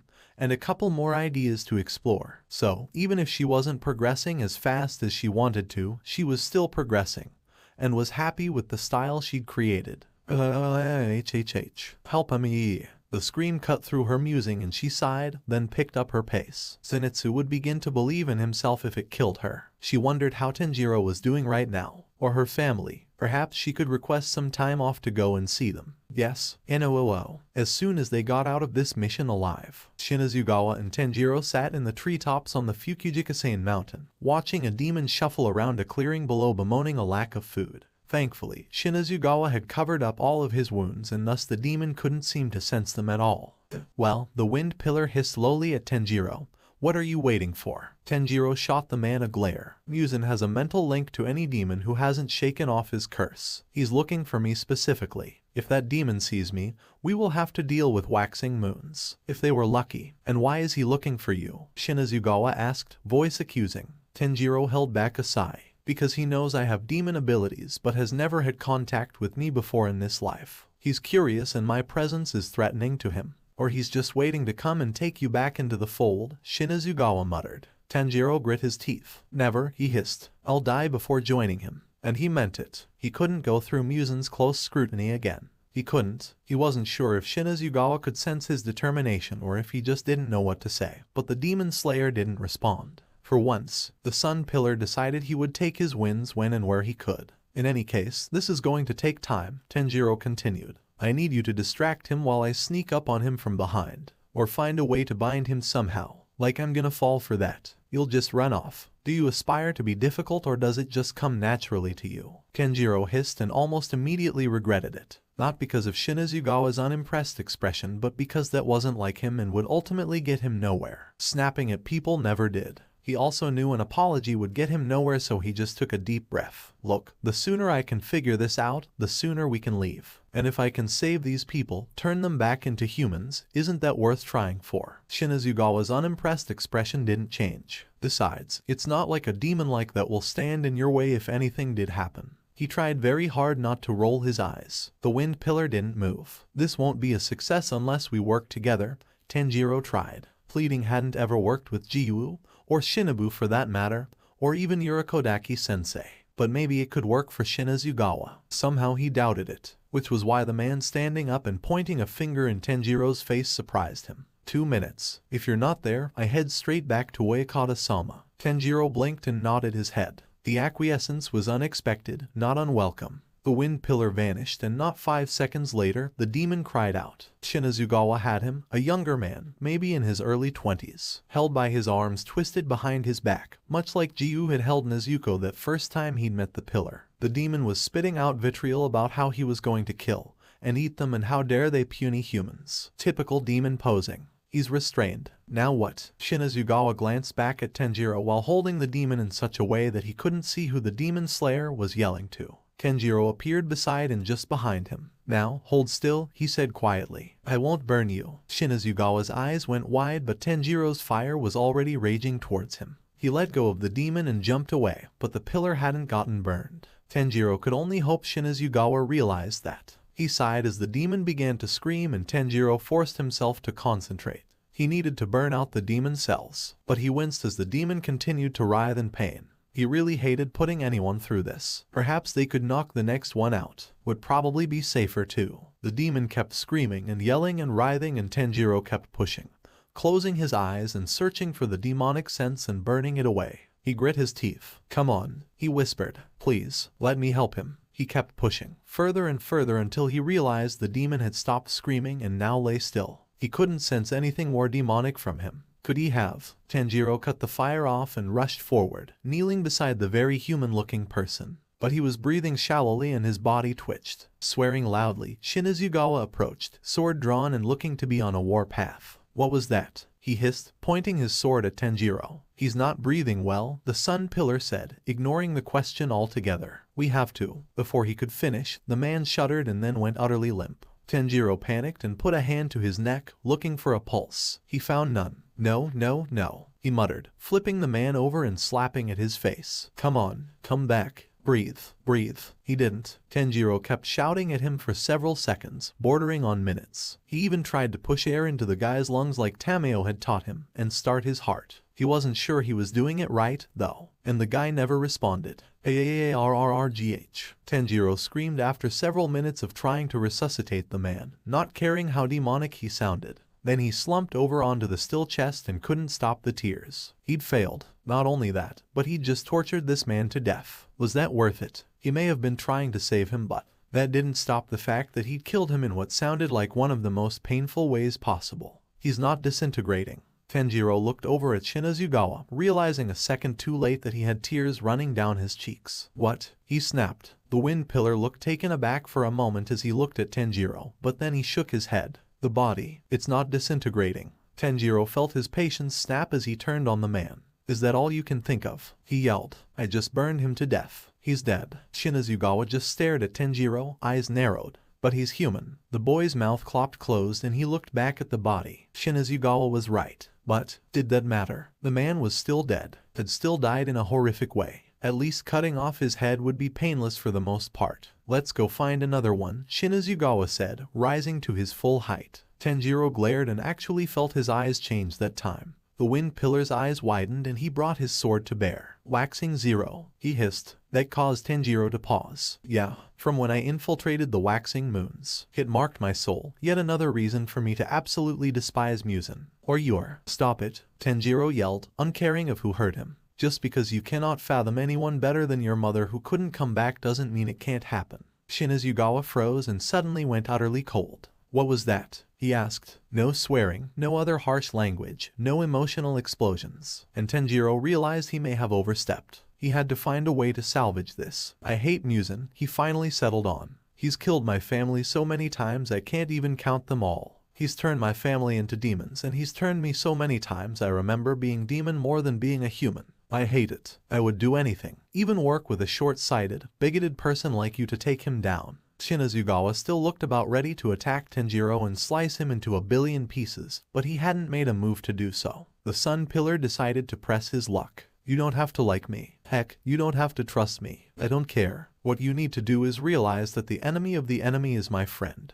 And right now, our enemy is Muzan and all of his demons. You were pretty upset about that demon, Shinazugawa growled, pointing to the still body. I hope it's not surprising that I don't like torturing people. That wasn't a person. Funny, hadn't he just been saying otherwise? He used to be, and at the very least deserves a decent burial, not to be dismissed and left here to rot simply because he ran into Muzan. Shinazugawa opened his mouth to say something back when Tanjiro's senses screamed at him. He saw the other pillar's eyes widen at the same moment and they both ducked, rolling away and coming to their feet. What looked like an arc of moon-like blades had sliced through the air where they'd just been. Oh no, Tanjiro whispered, feeling his blood run cold. Then those blades spun at him and he found himself dodging again. Out of the corner of his eye, he saw Shinazugawa doing the same. Then the blades finally vanished, leaving the Sun Pillar breathing a little more heavily than normal as his eyes sought the approaching figure he knew would be there. A man with long, dark red-brown hair and 6 eyes stood in the clearing right over the former demon's dead body. Kokoshibo, the Tanjiro breathed. I see I've finally caught up with you, the demon said as his gaze sought out his target. Kamado Tanjiro. Thank you for watching.